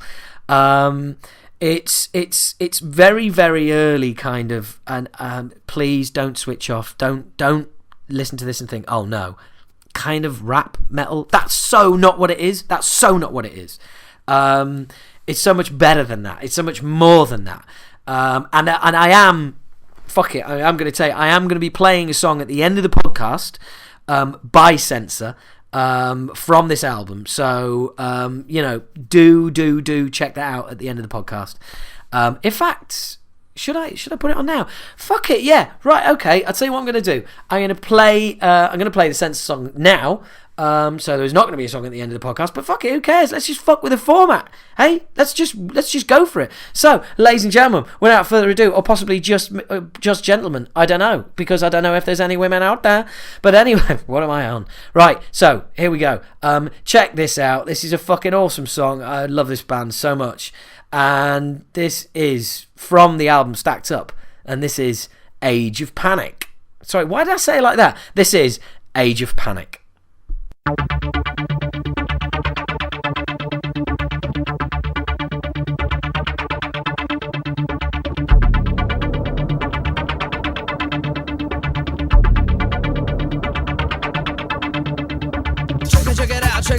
Check it out, bring it on, come on, check it out. My name is Crash, so I'm running out flash like a blinding flare. Don't look away, cause I'm already in there. I've been there, wherever you stare. I've been there longer than you care to remember. Very deep inside you, now you must step to accept all the past behind you. Pain, breathing pain, and it's back again. Only the scars in your brain remain, so you look for a vent. You consent to escape what's gone. And now I'm on, and from the nipple to the needle to the bottle, and you're never satisfied. For these crimes you must be tried, you can't hide.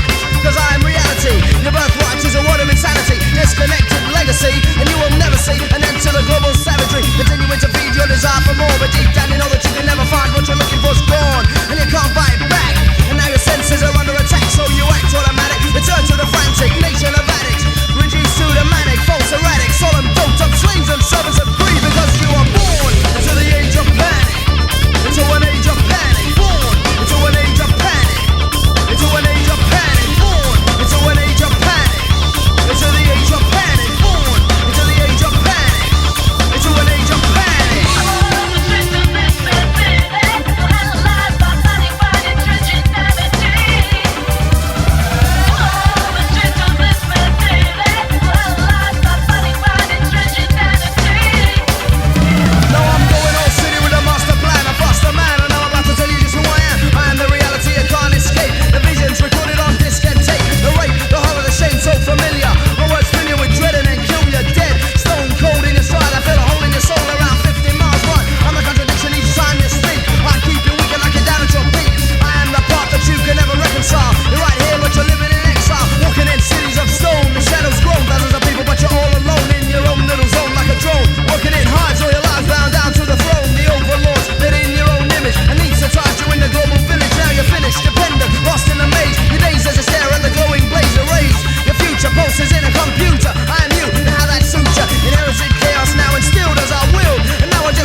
So how cool is that? There is also some slightly heavier stuff, some slightly milder stuff. It's just, they were way ahead of their time. I got a chance to sit down with James and Haytham. And it was really cool. It was really, really, really nice. It was weird.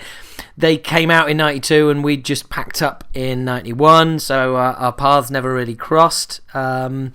But it was really good. It's just to set the scene. The venue is not one that I know at all. Actually, it's called Electroworks in North London. But apparently a big major goth venue, and they were dressing the venue around us as we were being interviewed, and like people pop in, and so it's the usual kind of chaos going on around whenever I interview somebody. But it's really cool. So you might hear bits of crashing in the background and stuff like that, but it's all good. I've listened to the interview and it's pretty cool, and there's some really interesting stuff. They had a really amazing ride in back in the 90s, as you'll hear, and they're still going and still as strong as ever. And I really, this band never ever got their due. Really, they never ever got that. And it's, I just want to do as much as I can for them. So go to censor.co.uk, SENSER, censor.co.uk. They've got some fucking awesome offers for this album, the digital offer, t-shirts, all the rest of it. And get their other stuff as well. I think there's about 7 albums out now, and it's all good quality stuff. Great band, and I had a really nice time chatting to them. Here it is to have a listen. This is me having a chat with Haytham and James of Censor. This is for my podcast, which is Talking Bollocks. Okay. But also, it's hosted by the All About the Rock website. Okay. And that's it, really. And being a long-time fan of the band, just chuffed to bits that you're bringing out Static again. Because without wanting to... So weird. Without wanting to make my comedy credentials seem incredibly poor, it still stacks up. Yeah. Even today. You say it's a bit drawn out. You say you're chuffed that it's out. How did it come about? And I'm sorry, that's a tough question to start with, but it will get better, I promise. I can't remember. Well, it's 20 years for a start, and we just had all these odds and sods of tracks and everything, and that have just been around for a couple of years. Yeah. And we were sort of thinking about we could do some sort of compilation, and nothing really sort of sat as a complete article. But they all kind of related to that time. Lots of remixes and tracks that we'd never released before that were really quite well recorded and quite, put a lot of hard work into. And it was actually our PR guy who sort of suggested doing the 20th anniversary thing. And we were a little bit uncertain at first, and then we thought it's a great opportunity to kind of compile everything together. Also, this guy called Maurice Bacon, who was involved in the company that put it out in the first place. He was one of the first people that kind of had faith in us and, started investing money. Yeah. You're losing power. No, I'm just... we're good. He wanted to do it again. He was like back for another round of punishment. Yeah, wow, yeah. I was going to say... it's our old... Yeah. He didn't lose enough money the first time. Yeah, So, I don't think he lost money the first time. I think he probably did all right. I know, it's just the bands who lose money. Everybody else usually... We didn't lose money at the time. We made money, but because there was 7 of us in the band, and we kept all our friends on retainers basically as road crew, so even when we of you. stopped. And we just, we didn't. Cool is one word. We meant that basically we never earned more than your average builder, but we were, but at least we were, I know the feeling. I know the feeling. But a well-paid builder, that's about as good as it got. Yeah. Like a roofer or a but come scaffolder. on, you got to play on the word. Oh yeah, no, I'm not there complaining. you I go. loved it. Still love it. Still do it. When people every now and again, we got asked to do Download, and we got asked to do Hellfest recently. It's just fucking, you can't argue with that. No. It's just people are so positive and so, you know, and every time we put a record out, people are just really positive about it. So obviously, you know, you're not doing it for, you know, because you want to be loved. You're doing it because you want it to make something that you think sounds good, but the fact that people appreciate it really helps. Yeah, I mean, it's not like stand-up where you are actually doing it because you want to be loved, but that's a whole other story. Yeah, I understand that. So the I do unconditional understand love of strangers for 20 minutes Yeah. makes up for a whole other load of shit. Yeah, but I mean, if you do that though with the spirit, it's the same spirit as the music. If you do it like, if you want to do stuff that would make you laugh if you were in the audience, and the record that you would buy if you weren't in the band, and so on, as you know. It's the only way to create art is to do what you think is cool. Yeah, what you want to You hear. can be you're the only judge. The minute you're fucked is the minute you start taking into account what someone else might think. It's hard, but yeah. that's what you got to do. Oh, without a doubt. Funnily enough, I was just listening to Tin Can Hurricane. Wow. And now that's a trip back to the 90s. The culture references are just porno mags, grifters. It was a weird thing, man. Smile on my we face. just wanted to do something. It was like we wanted to go somewhere completely different. We'd been touring the. That's why we didn't put it out at the time, because we wanted to go somewhere completely different from Stacked Up, because we'd been playing those songs for 5 years. Like, we've been touring before, during, and after making that record. So by the time we got to the set, I wanted to just do something completely out of context, but then we realised that it was probably a bit of a weird one to put out.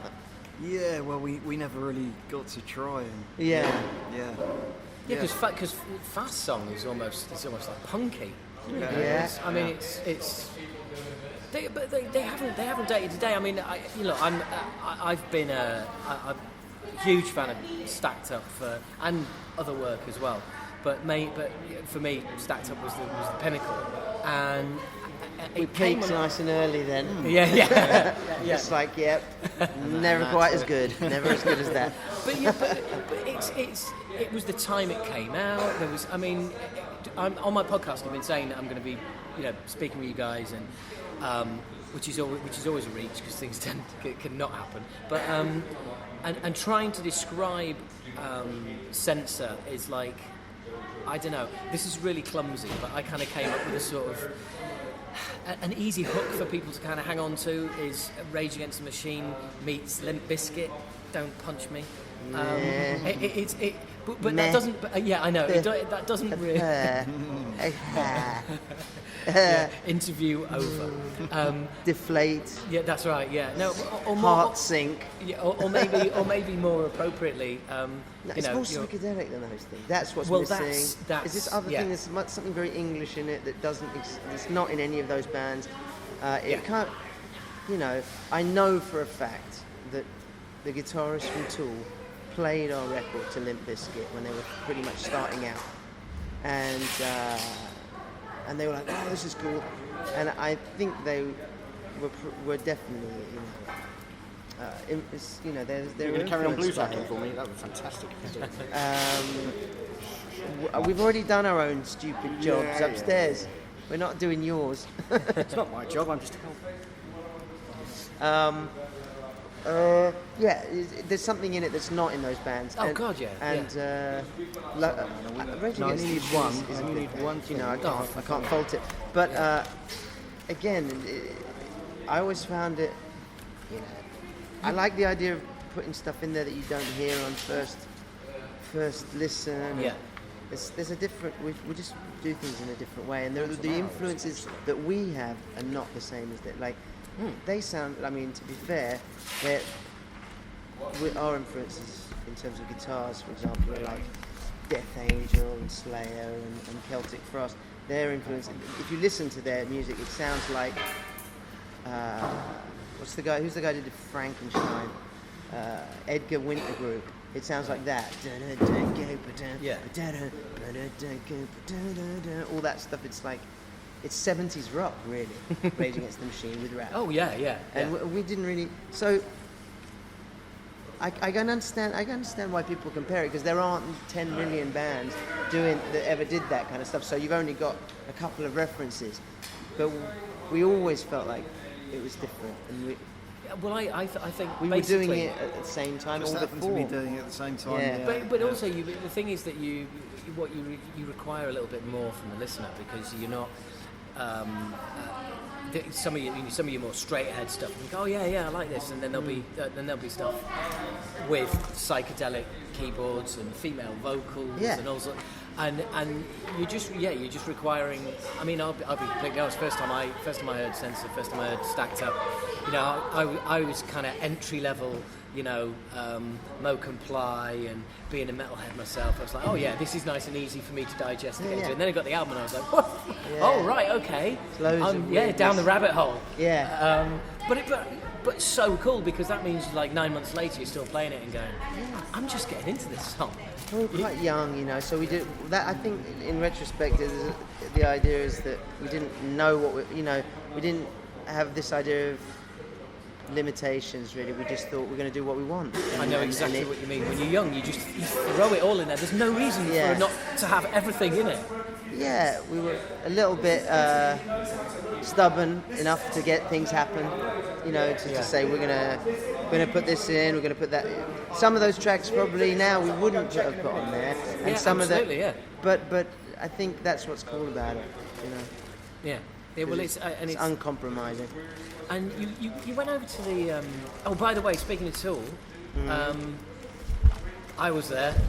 I saw you. Which one? I was, the Astoria, when you were with Lodestar backing Tool, and you came on and you did some backing vocals as well on and he flipped the guy. Is it that one where he flips the guy? Because I've done it like 3 or 4 times now with him. Oh really? Yeah. Ah, right. So how did you get to know? How did you get playing, to know Tool? Playing the same festivals. We met them in Holland one day at a festival out in a square.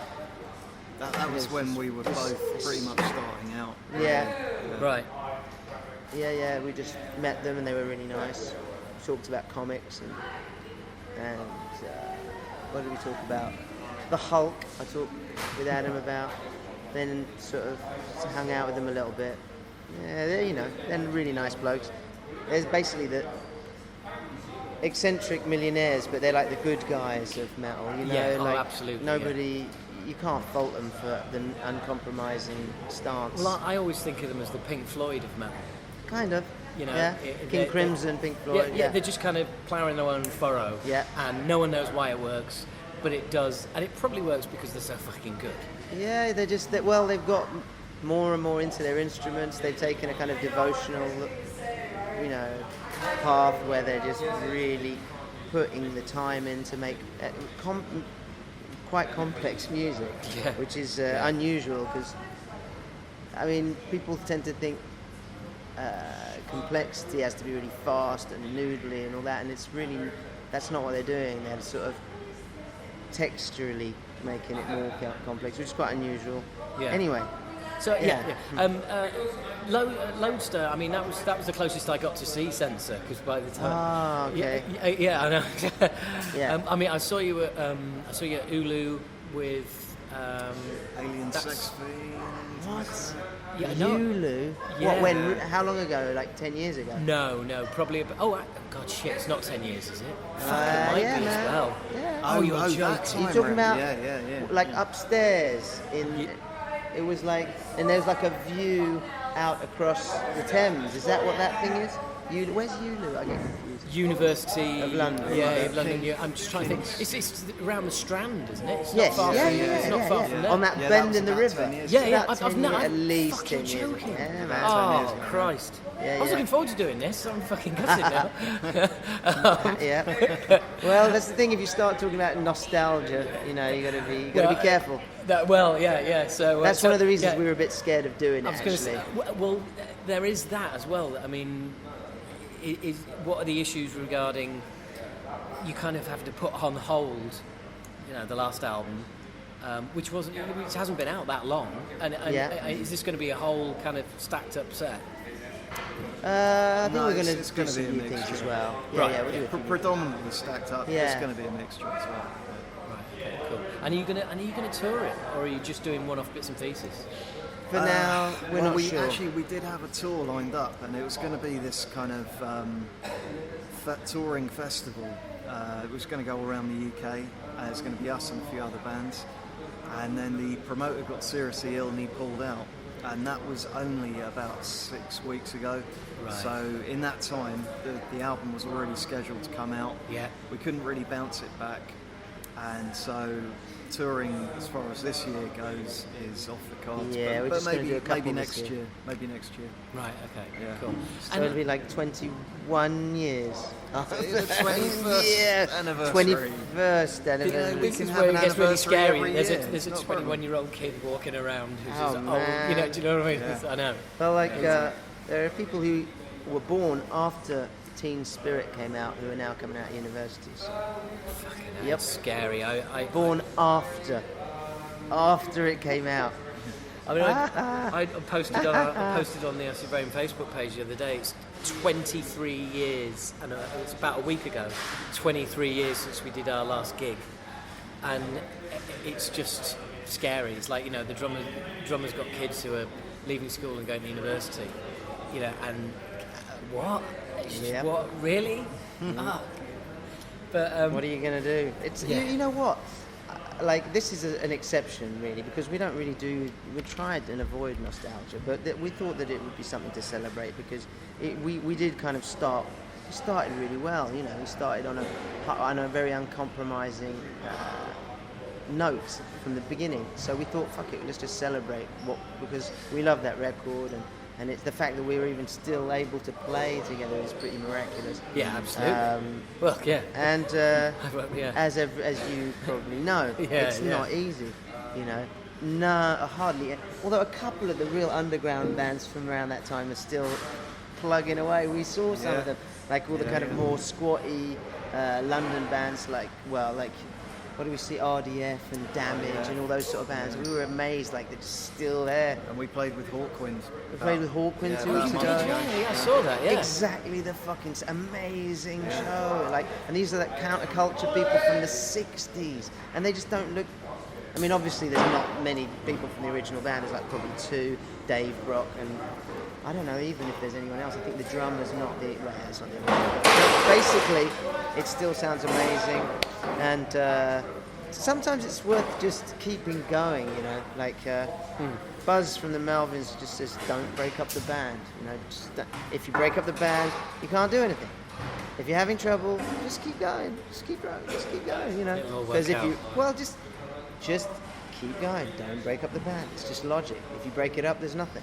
Well, it's funny you should say that because one of the pieces of advice I give to like young comedians coming up, because they'll be like, oh, you know, how do you get better and how come you're so confident and how can you, and just the only advice I ever give them is just don't give up. If you just keep going, Plug in. you'll get better, and you'll get better crafting, and better, keep and before working you at know it. it, somebody's going to be asking you what you've just asked me. Listen, you can't fail, but to get to where you're going and develop your craft if you just don't give up. You know, and it's the it doesn't matter what you're doing, when you're a painter or a bricklayer or a drummer or whatever, you know, if you just keep working at your craft, if you can keep the love. Yeah, exactly. You can't get better by stopping. That's it. Well, we're talking of getting better, you can get bitter, and that's what stops a lot of people. Yeah. The bitterness kicks in after X amount of years. Yeah. But that's usually because people are looking outside too much, and it's like, you know, but hang on, they started out when we did, and how come why? I totally agree. You know? Yeah, just do what you do and do it well. Yeah, just live in your world. Just enjoy what you can enjoy. Yeah. And just, you know, if you're enjoying it, it will sound like it. If you're making something that you want to hear, it will sound like it. You know. Yeah. Yeah. And Exactly. other people will feel the same way. Don't, you know, just, it will be what it will be. You know, there are many other things surrounding it as well. There's all kinds of factors. So if you start getting hung up on it, one thing that like keeps it alive is not having to depend on it financially. Yeah. That's really important. Like I remember the guy from Shellac, Steve Albini, who's like, he's written open letters to the music industry and stuff, and he used to say, just look, don't rely on record companies, don't try and make it. Making it is a weird concept. Just try and make good music. If you need to get a job, get a job. Just make your work good. And if you need to work, then work. Figure it out. But you can't just, because if you start, people, when you're young, I suppose it's different because you think a record company is going to just take the strain off us, and they're going to, but of course record companies are going to want to tell you what to do. And now I guess it's not even Well, the thing is, as well, record companies used to, or even to a certain extent still do, impress you with your own money. You think you're being bankrolled by the record label, and it turns out, oh no, I'm fucking bankrolling myself. Yeah, but at least it's a bank. At least it's a bank.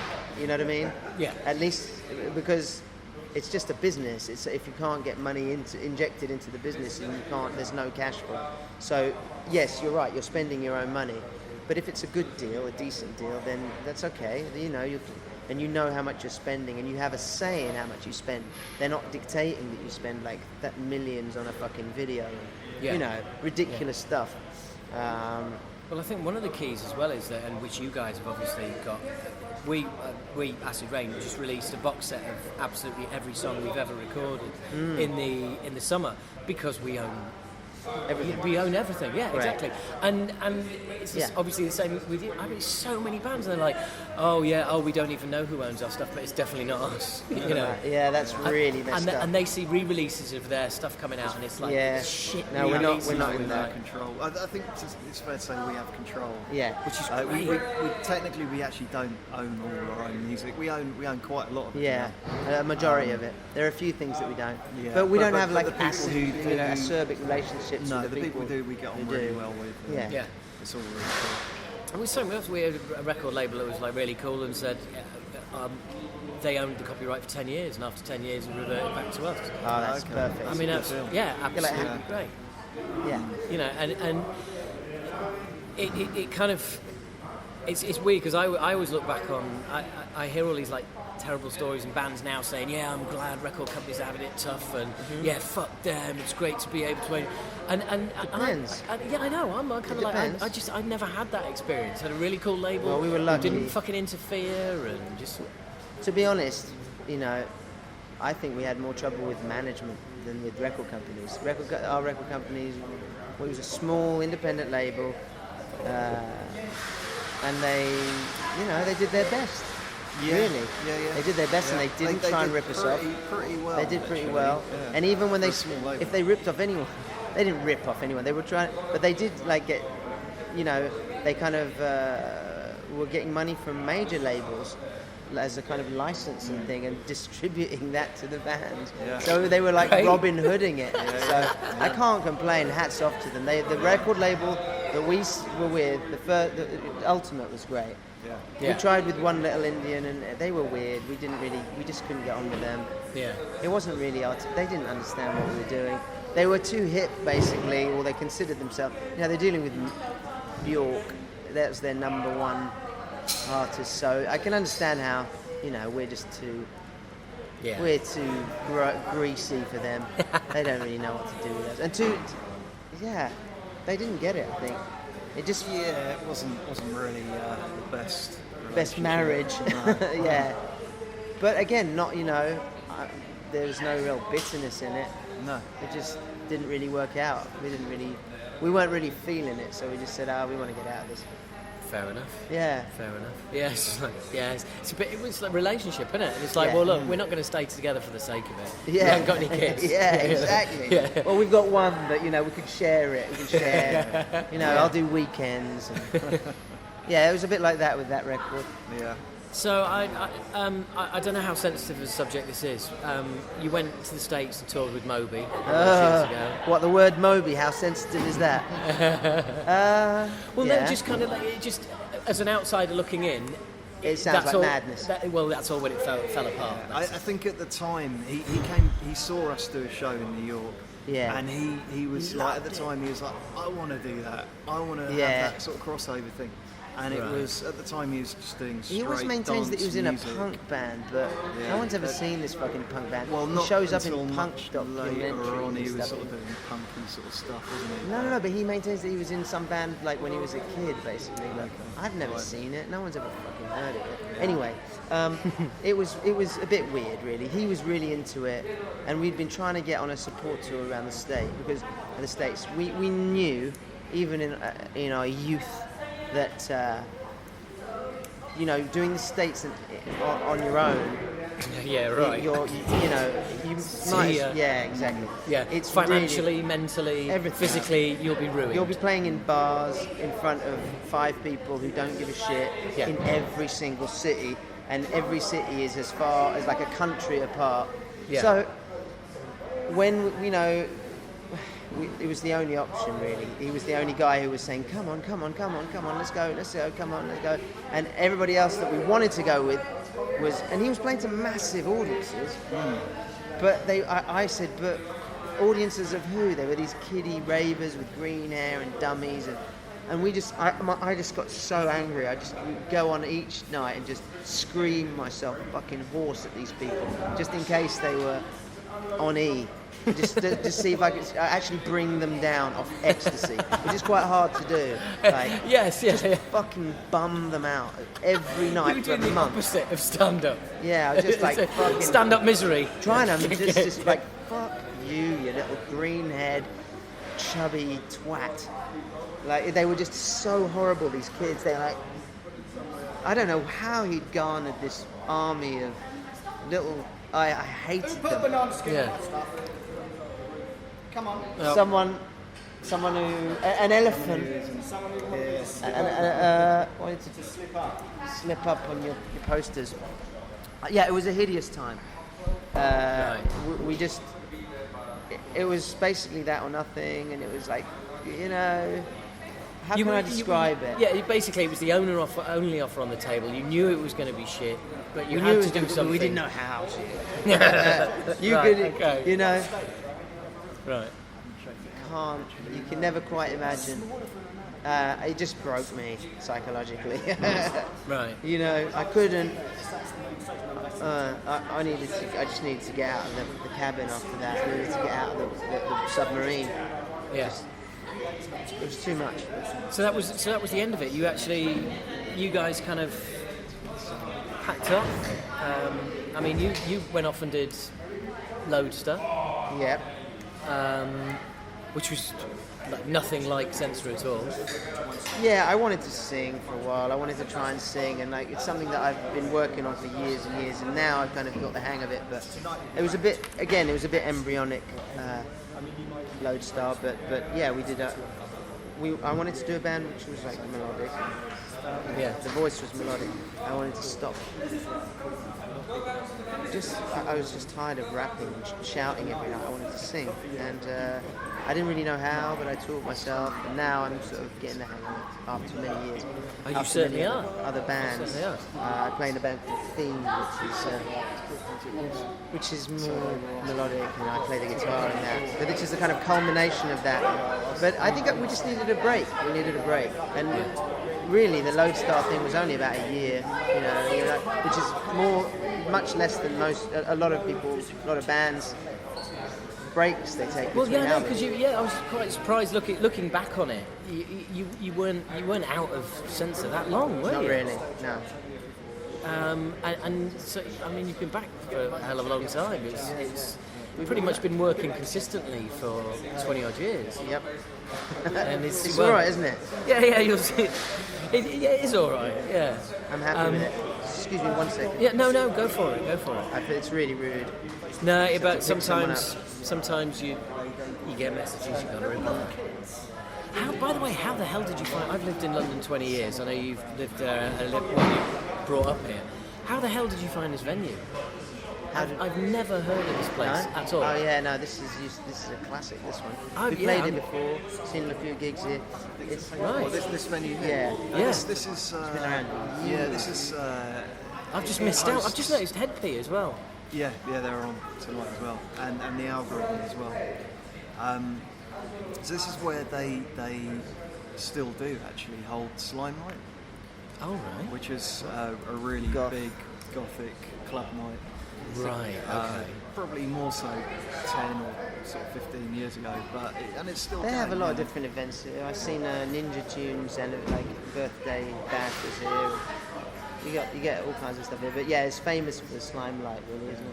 Yeah. Wow. So, I mean, do you live in France now? I do. Yeah. Right. That seems for a guy from southwest London. That seems quite. How did that happen? Why most people go. I was with a French girl at that time. Right, okay. And then I just ended up staying there. Oh, right. So I've been there for about 10 years now. whereabouts? In Paris. Really? Yeah. Wow. Okay. So It's like, if I was any further away, it would make the logistics a bit, it's not easy as it is, but yeah, Paris is only a couple of hours away, so it's doable. well, Paris is nearer to London than Cardiff. Yeah? So About the same as Manchester. Yeah, about the same travel time. yeah, except a lot easier to do the journey. Yeah? But no, Eurostar's got to beat the megabus. It's lovely. Yeah, Eurostar's nice. It's very expensive now, though. Oh, We're shit, not going to yeah. talk about that today. Yeah, well, we were sold the illusion that it was going to make this it was all going to be so much cheaper and easier and everything else. And it's it's basically like flying, Yeah. isn't it? It's like No, it's you're cheaper to flying fly. Cheaper to fly. More, it's slightly more inconvenient and cheaper. Yeah. Yeah, flying's more inconvenient, but cheaper. That's insane. That's absolutely insane. And it's more ecological to go on the train. A train full of people's better than a plane. And well, speaking of ecology and things like that, I was listening back to Stacked Up, and I was quite struck by how, because you were the first person who ever uttered the phrase "Combat 18" Right. in my ears. Okay, you've And never heard of him before? No, Okay. no. I was. I popularised them. Yeah, that's right. Well, I didn't. I hadn't. Can I keep that one?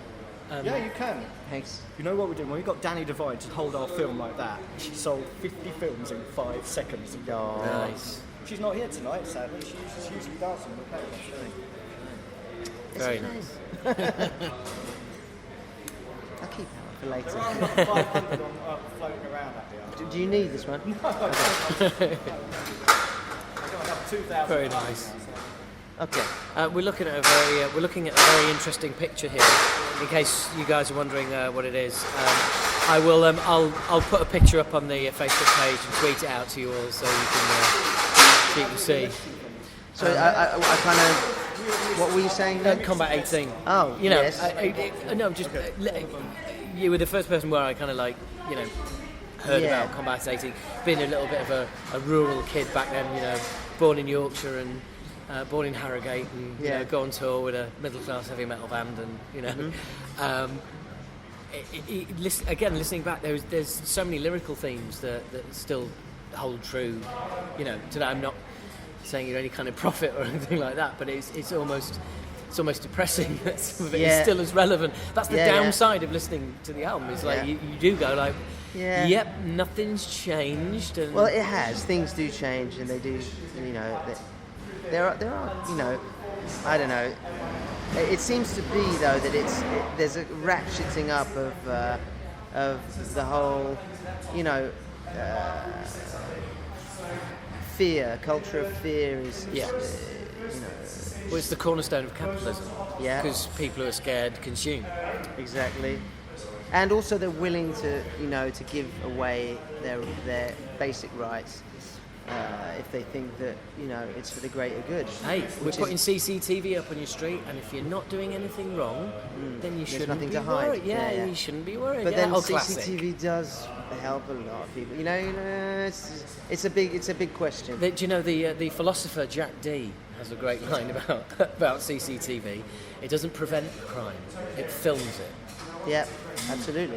Whenever a major crime's out, and we're looking at CCTV. It doesn't prevent crime, but it helps punishment. Yeah. Which is if you think that is worthy in itself, then that you have a point. But But it's amazing that we live in a culture over here where, well, some of us do. Yeah. That we live in a culture It's over here similar where, over there. Where people embrace CCTV. They almost, I live in a part of London where the Residents Association were campaigning to have cameras on the street. It's like, They've been what? well-groomed. Fucking why? Yeah. You know, where's all this, death and murder going? I live here too. Yeah. Well, you never know. Well, no, we do know. And it's like, well, no, if we let's put it up before something happens. Then, and it's like, well, that just doesn't work for me at all. Yeah. Even speed cameras aren't allowed. They're not allowed to erect a speed camera until there's been 3 fatalities on that road in that place. So it's actually harder to get a speed camera erected than it is to get CCTV on your street. Okay. It's just utterly ludicrous. It really is. But, Yeah, and the fact that you can't just estimate that this may be a dangerous place. You have to actually prove it by dying. That's, it's a little bit harsh, I think. But I think this thing of, ratcheting up fear is one thing, and like really pushing divisions. I think I can't really get started talking about it because there's just so much to talk about. Yeah. And What time are you on really stage? think after midnight, so we could sit and talk about it for 5 hours. if not. I think that the Labour Party have a lot to answer for, really, for going to Iraq under those false pretences, because it destabilised that region, but in a way it also destabilised this region, because no one will ever have faith in the socialist parties anymore, because they'll be forever associated with that hypocrisy and a betrayal, really, of the people's will. So that was bad. That really burnt bridges around the world, sending people to Iraq, because the kind of blowback of that is massive. I mean, what's going on there now is really, really bad. That whole region has been destabilised because of our intervention. Yeah. I'm not saying that Saddam Hussein was a good guy, but we certainly helped him get where he was. He certainly, if you just take photos, look at what the place looked like then and what it looks like now, and there's no comparison. Well, it's also it's the oldest country in the world. It has the oldest conflict in the world, and we thought that we could just stroll on over there, bring them Western democracy, and everybody would vote, and it'll all be all right. And it's such a very hypocritical and naive at the same time. I don't know if it was naive. I think it was just arrogant. Like, we don't care. We just don't care. We're going to do what we need to do right now, and that's that. And I know that they didn't believe fucking word of it, and they just went anyway, because they had their own agenda, which was on the table a long time ago. Well, yeah, there's a lot of major corporations who've made huge strides into the markets out there by providing infrastructure that we bombed the fuck out of. Security companies and infrastructure and Blackwater and all these companies, hideous fucking machines. Yeah. Anyway. Yeah. So. No, it's my fault. I took us down that. No. We could go on for hours. There's. It's such a shame that Kirsten's not around to be able to do stack stuff. She may come and look for. Might be another show. Yeah, maybe another one talking this to her year. At the moment about that. Oh wow, right. Oh, that's cool. Yeah. I mean, Erica is doing an amazing job. Yeah, she's really. I'm sure she is. You wouldn't have her in if she wasn't. Yeah, absolutely. I mean, she reduces our average age, which is brings the average always down. a bonus, and bunch of dirty old men dragging this young girl around. Honestly. Well, she's pretty punk rock. She doesn't really, she knows what she's doing. She's brilliantly unsqueamish. She just fits in really well with all the bullshit dressing room activities. She fits in fine. She likes hummus. That's one of the things that's on the application form. Really? Must like hummus. Must be able to eat hummus every day. it's very middle class, but we've had that on our radar for so long, and we get actually really worried if it's not there. It really starts to get a bit heated if it's not there. So that's a bit of a tradition, is it? Yeah, hummus is always there. We like that hummus. We like red wine. We're just middle class, man. Maybe we're just old. But I'm half Arabic. I've been eating hummus for breakfast since I was a kid. So I'm allowed. Do you miss being over here at all? I guess obviously not really, because you get to live in... I love coming back. It seems to have improved over here, weirdly enough. From outside, it gives you a bit of perspective sometimes. Yeah, or maybe it's just because France is full of French people, so that can get a bit depressing sometimes.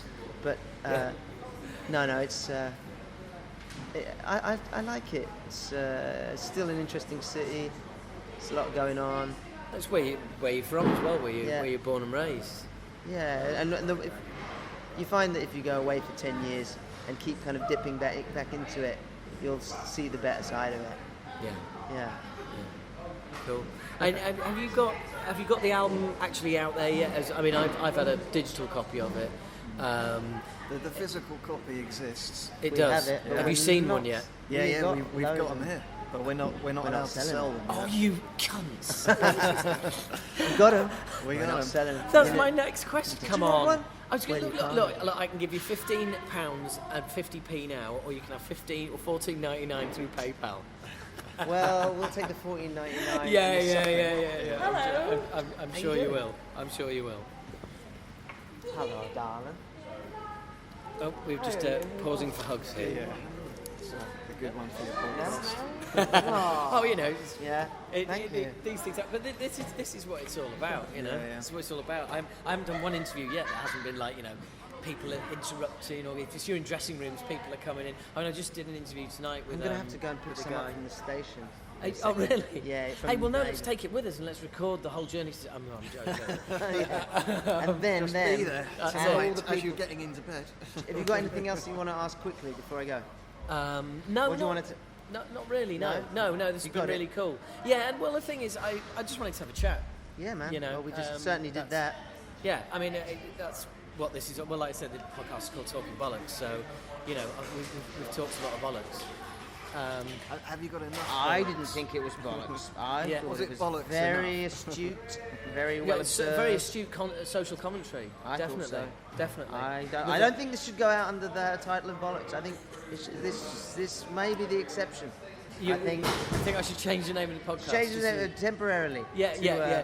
Talking middle class Profound social commentary. Yeah, with red wine and hummus. Yeah, exactly. That's Halloween red wine hummus.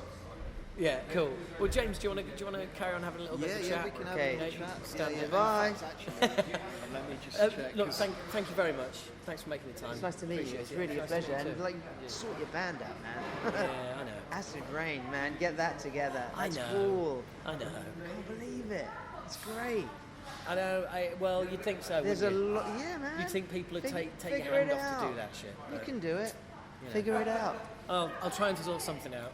I'm also getting the call because Oh, you're getting the call as well. Oh, Yeah, right. Just well- right. Okay. Well, no, but I can take a hint. I can take a hint. We've got like 250 CDs that we need to sign. Yeah. Oh, hang on. Are these CDs you're not selling? These Not are the selling. CDs we're not Right, selling. Yeah. okay. We just signed them. We just signed them. You bastards. No, we're not selling. Right, okay, cool. Well, look, thank you very much. Thanks a lot. Really I appreciate hope it. you got enough there. Oh, yeah, without a doubt. No worries. Thank you. So, as you can hear, lovely couple of just a really, really nice chat. Top blokes, got on really well, and what can I say? Support the band, absolute legends, and censor. There is so much to listen to. There's so much going on, and Hayton was quite restrained when I used the Limp Bizkit Rage Against the Machine thing. Quite rightly as well, because it's a complete injustice and a completely shit analogy of mine. And if I'd been him, I'd have punched me in the face. But there you go. So here we go. And we're winding right down. I can't believe it's been over 2 hours. I did go off in the middle there, didn't I? Between Revocation and Censor, I really went off on one. I was almost sensible at the top this week with my little album reviews and all the rest of it. But then just completely fucking lost it in the middle section there. So hope I managed to keep hold of you all. So get Censor, check out Revocation, Deathless. I haven't mentioned Exodus, Blood In, Blood Out, which I should have done, but needless to say, is really growing on me. And it was weird at first; I wasn't quite sure of it. It's really growing on me. Very good albums, and I'm sure everybody listening has either listened to it or tried to listen to it. And if you haven't, hey, what the fuck are you doing? Go and check it out. And just coming to the end of the podcast, and I want to thank you all again for listening. I really do appreciate it. I really, really do. As I appreciate anybody who helps me out. Lisa Coverdale, who was the woman behind getting that interview sorted. Thank you very much, Lisa. Without her, this wouldn't happen. So that was really cool.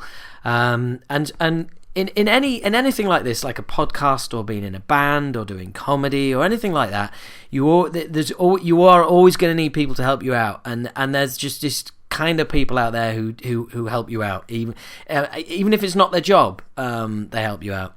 And what I'm getting round to is a friend of mine called Keith. His name was Keith Bunker, and I say was, and my tone of voice, obviously, you know where this is going. Keith was a really, really good friend of mine, and I'm basically the very first Keith Platt video that was ever created was down to him. He worked for the BBC for a few years. He was a brilliant producer.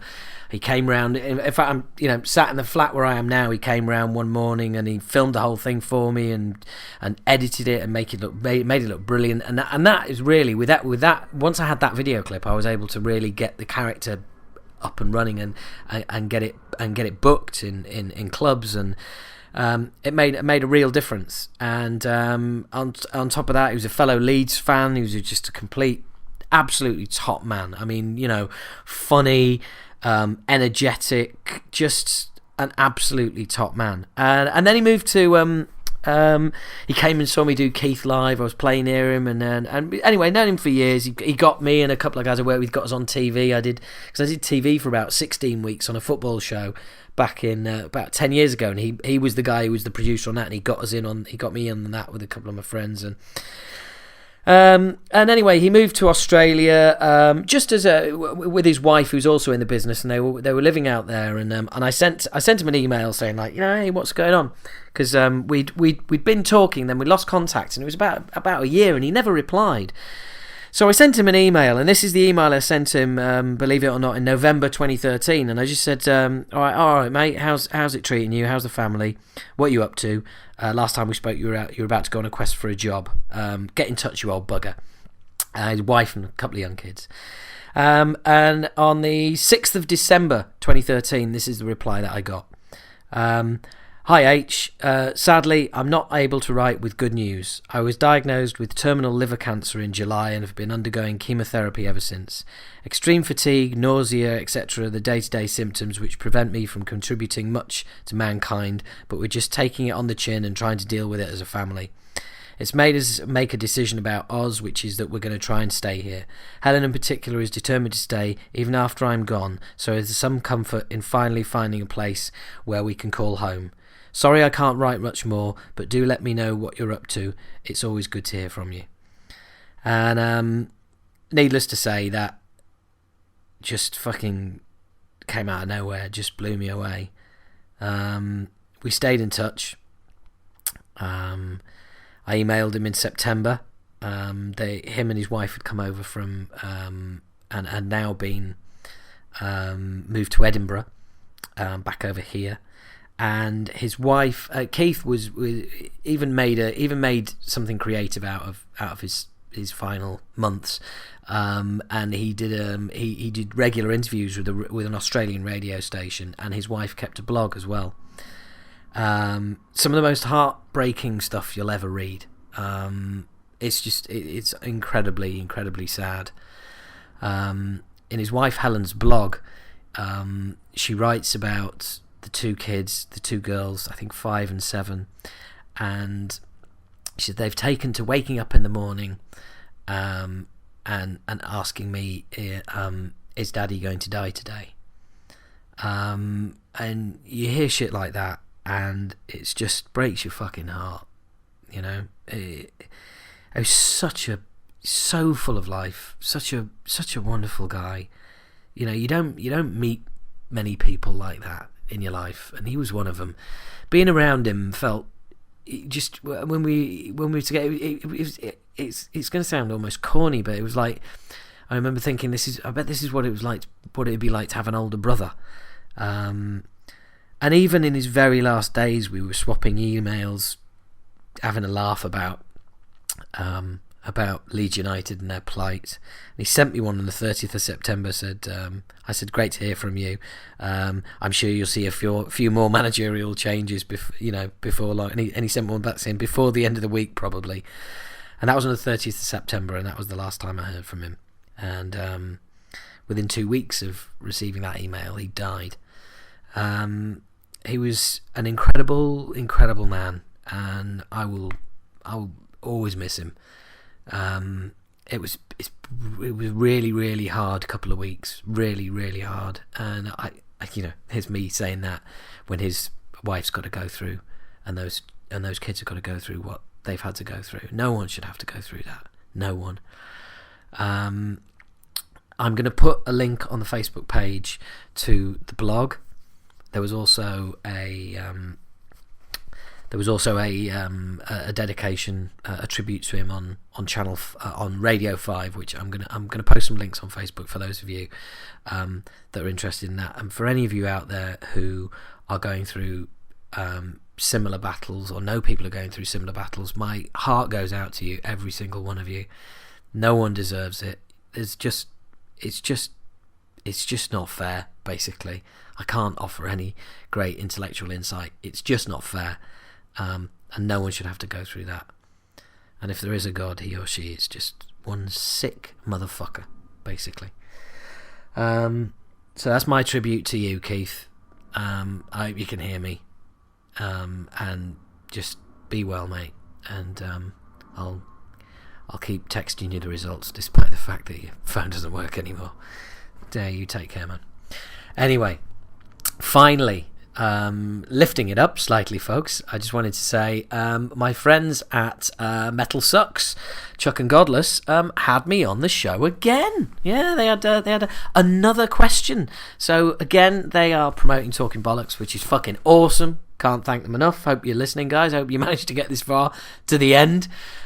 This is the end. Thank you so much for listening, guys. I mean, fuck, 2.5 hours. I know I went off it in the middle there, and I hope you've enjoyed this. Seriously, check Censor out, check Revocation out. Enjoy your metal month. There's a massive fucking present coming for you in December, as you know. And what can I say? Also, send in your top 5s of the year, and in January you may end up on the podcast, and that'd be really cool. It'd be nice to have some of you on. So look, it's an absolute pleasure. You know it is. I always do this, but thank you so much. Thanks for listening. Get everybody you know to get to get the podcast downloaded or subscribed or whatever, because you guys are doing a fantastic job of spreading the word. You really are. Can't thank you enough. It is fucking awesome. And what can I say? Thanks. It's been great. It's been wonderful. Love to you all. Be safe. Be well. Have a great month. Listen to metal and basically spread the word of Talking Bollocks. Thank you, guys. Have a great month. As always a pleasure. Never a chore. Take care. See ya.